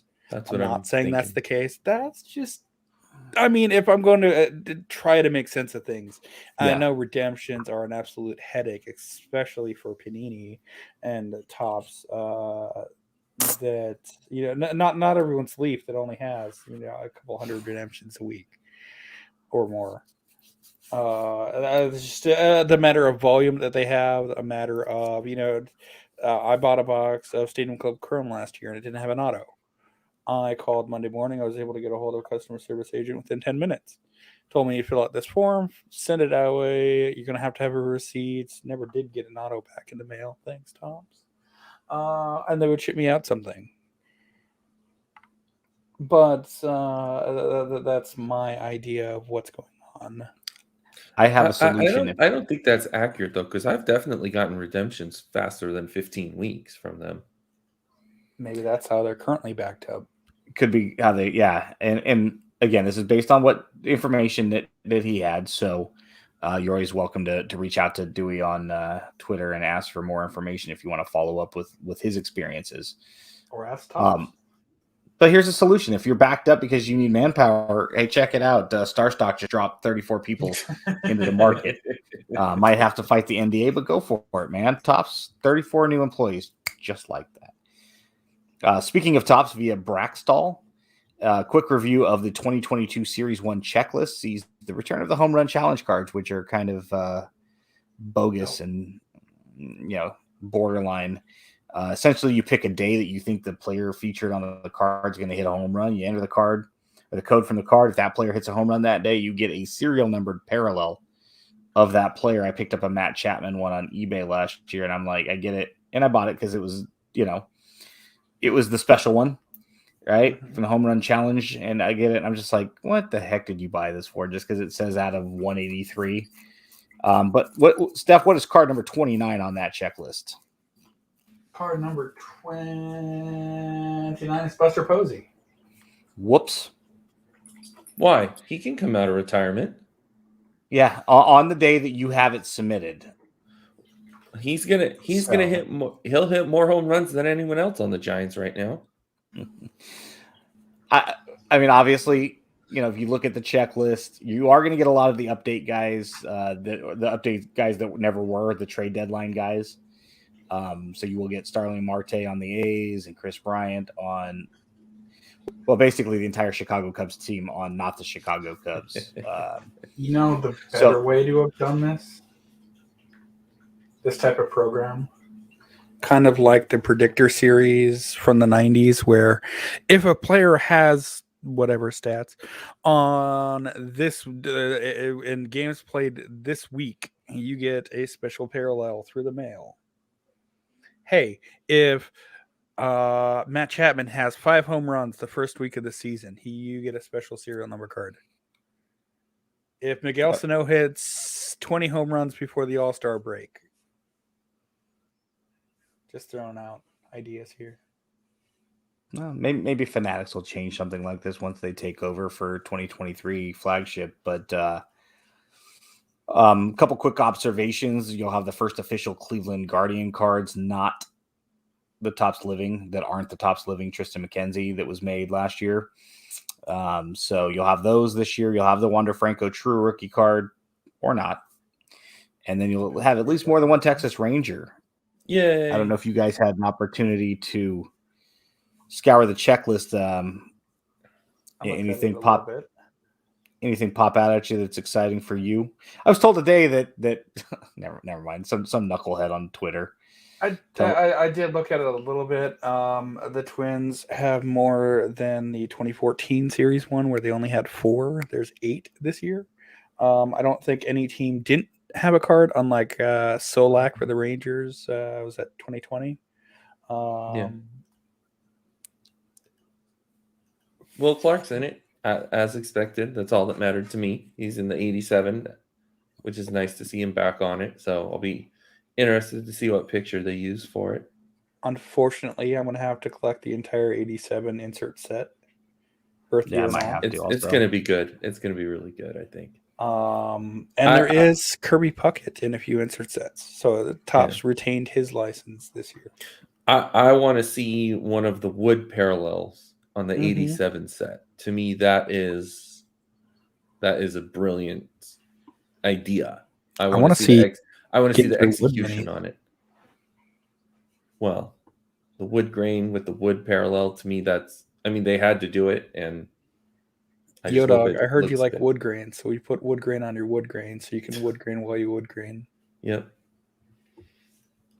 I'm waiting for the 2024 set when we get the 1989 stuff, because that'll be fun too.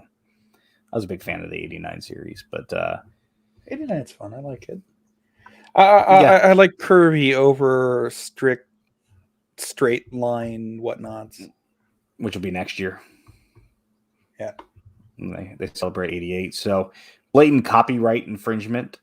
This came something I found on eBay, it was on eBay. I found it on Facebook. Somebody had posted a Joe Burrow Kaboom card for sale. Problem is, it wasn't a actual Kaboom. Seller was selling a custom art card of Joe Burrow on eBay. It's a gold Kaboom in the likeness of the Panini one. Wow, it looks just like it. I could not find the listing. Yeah, it's very close, but it specifically did say custom artist card, 1 out of 2. I did look to see the listing. I could not find it, so I don't know if it got taken down by the seller or if it got reported and eBay took it down.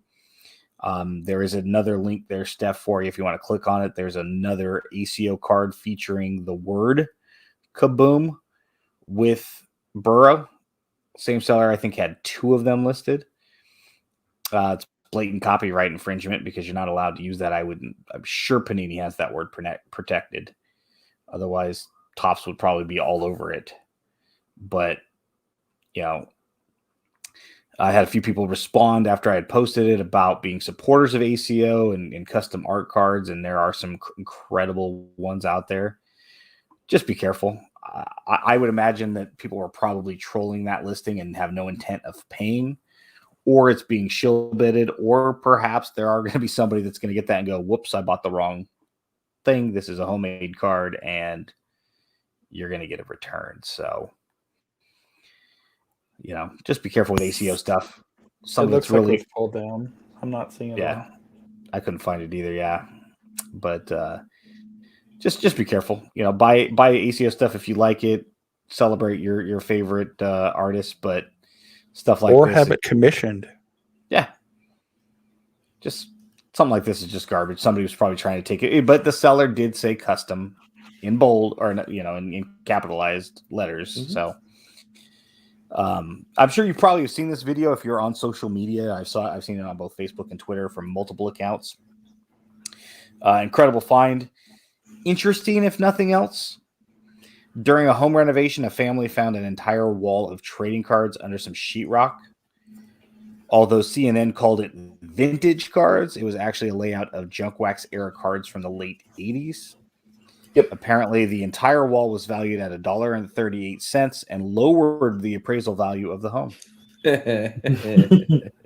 So I watched the entire broadcast, and I'm not going to play it just because news broadcasts and all, but I'll skip around a bit just to give you guys a general feel.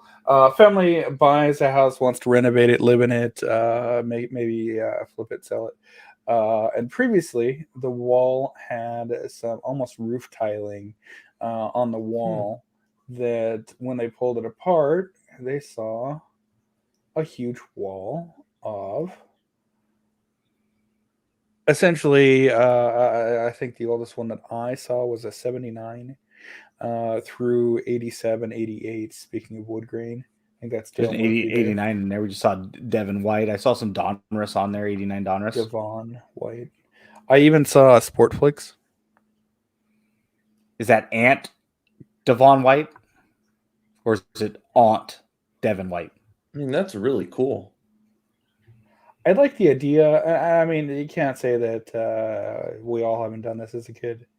Pin up a single card or pin up a single penny sleeve. But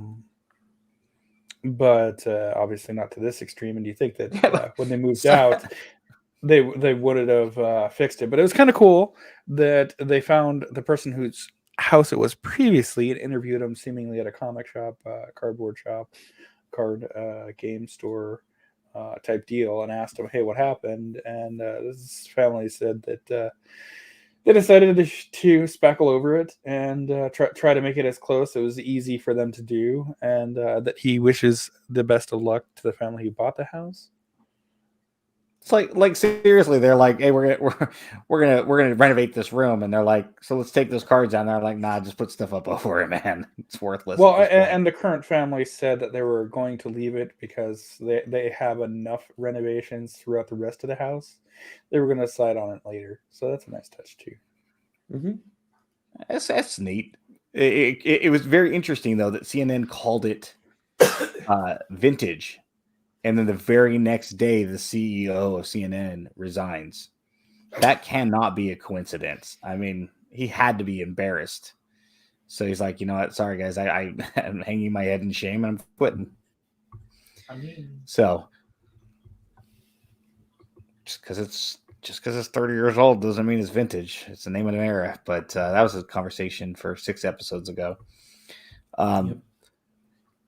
So this topic, is it though? Via Loco Engineer BTC. So he got an incredible rack, random act of kindness, and a generous gift, no doubt. Loco was apparently gifted a Bowman Chrome Mojo Auto of Bobby Witt Jr. And then he says in the tweet, as he was excited, and that's great, he's like, the hobby is in great hands. Is it though?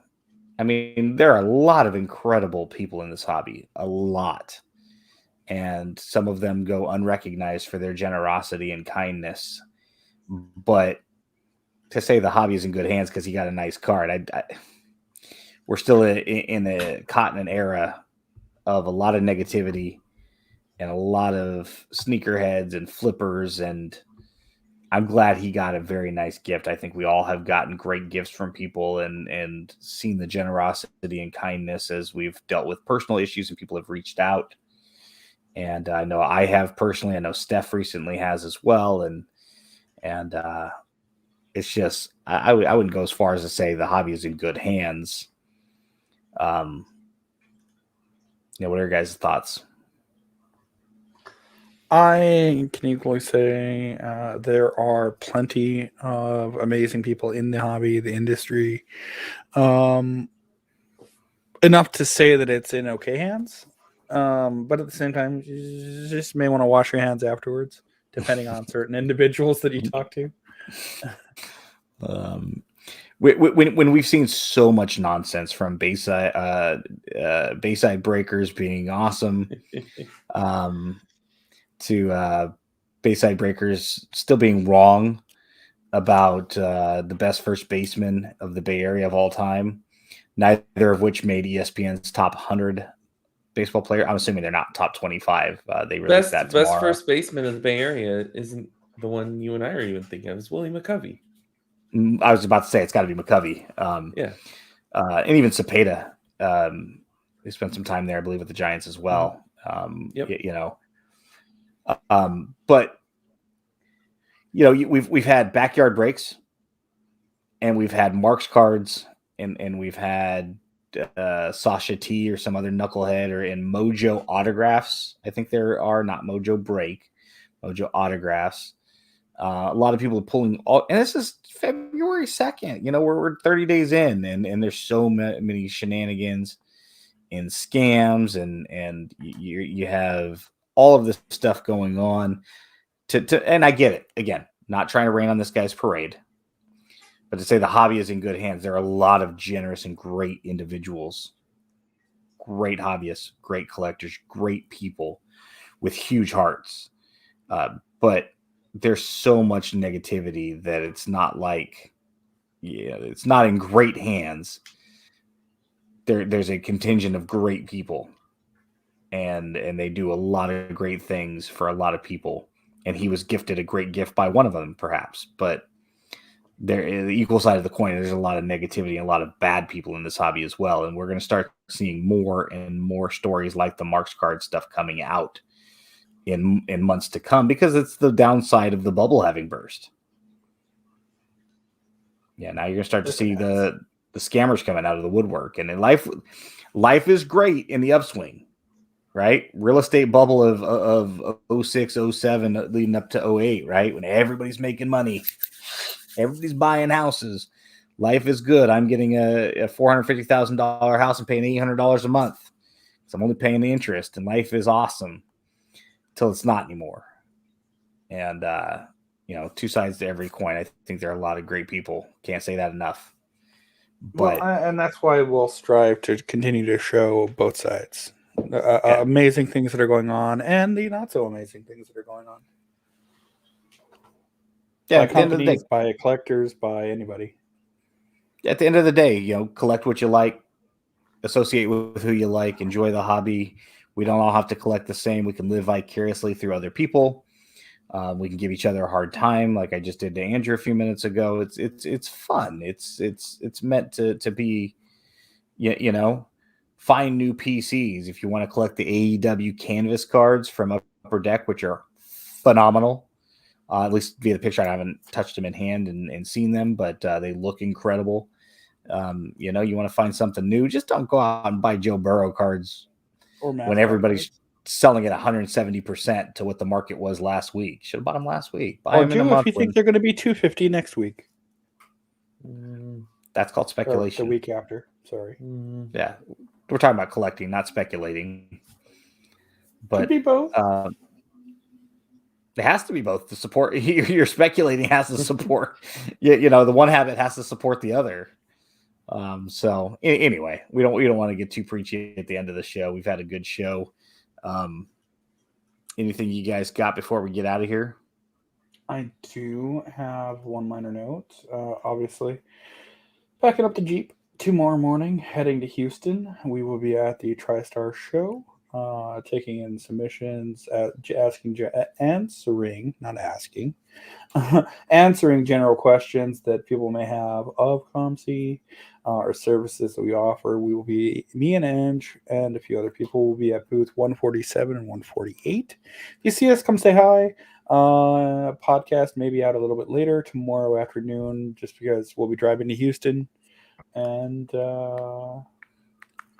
yeah, I do have one for you, Steph, and I'm not going to go to Houston to ask it. I think I tweeted it and I didn't put it in the show notes. ComC on eBay has a blue check mark. What's up with that? As far as like when I'm going to the listings now, right? I haven't seen a McGuire, but hypothetically, somebody showed a listing earlier that was listed by ComC's eBay account, and ComC had a blue check mark next to it. So I'm going to assume that means that you're talking about something similar to where it shows that it's direct from ComC. My understanding is that a lot of people have questions whether we are going to have to, as part of being an eBay seller, whether we're going to have to participate in the eBay authentication program. My understanding is that we haven't made an official announcement. Stay tuned, but I will say unofficially that as an eBay seller and as this is an eBay program, I don't think it's optional. And I think it will work similar to the GSP global shipping program that eBay has, where for the most part, 99.9999% of cards arrive at the GSP facility. Not sure why my camera just went out.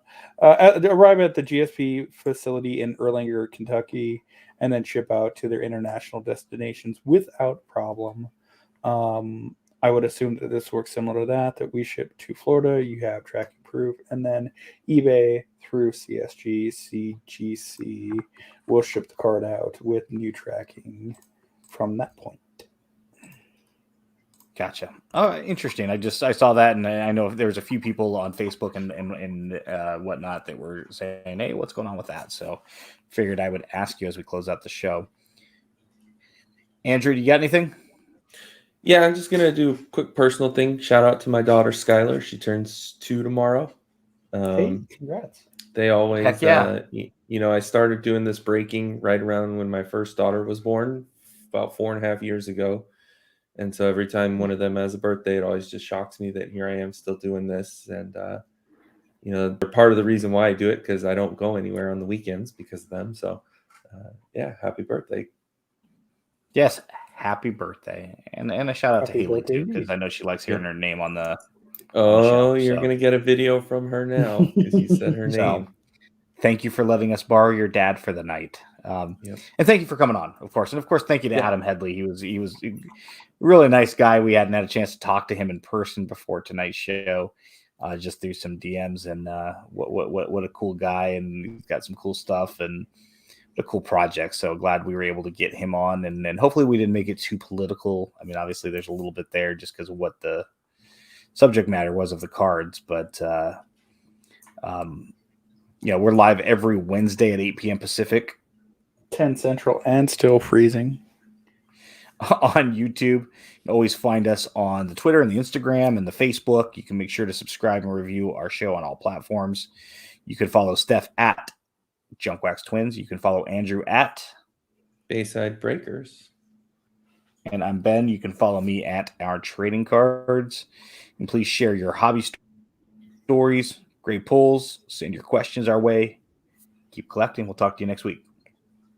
Indeed. See y'all later.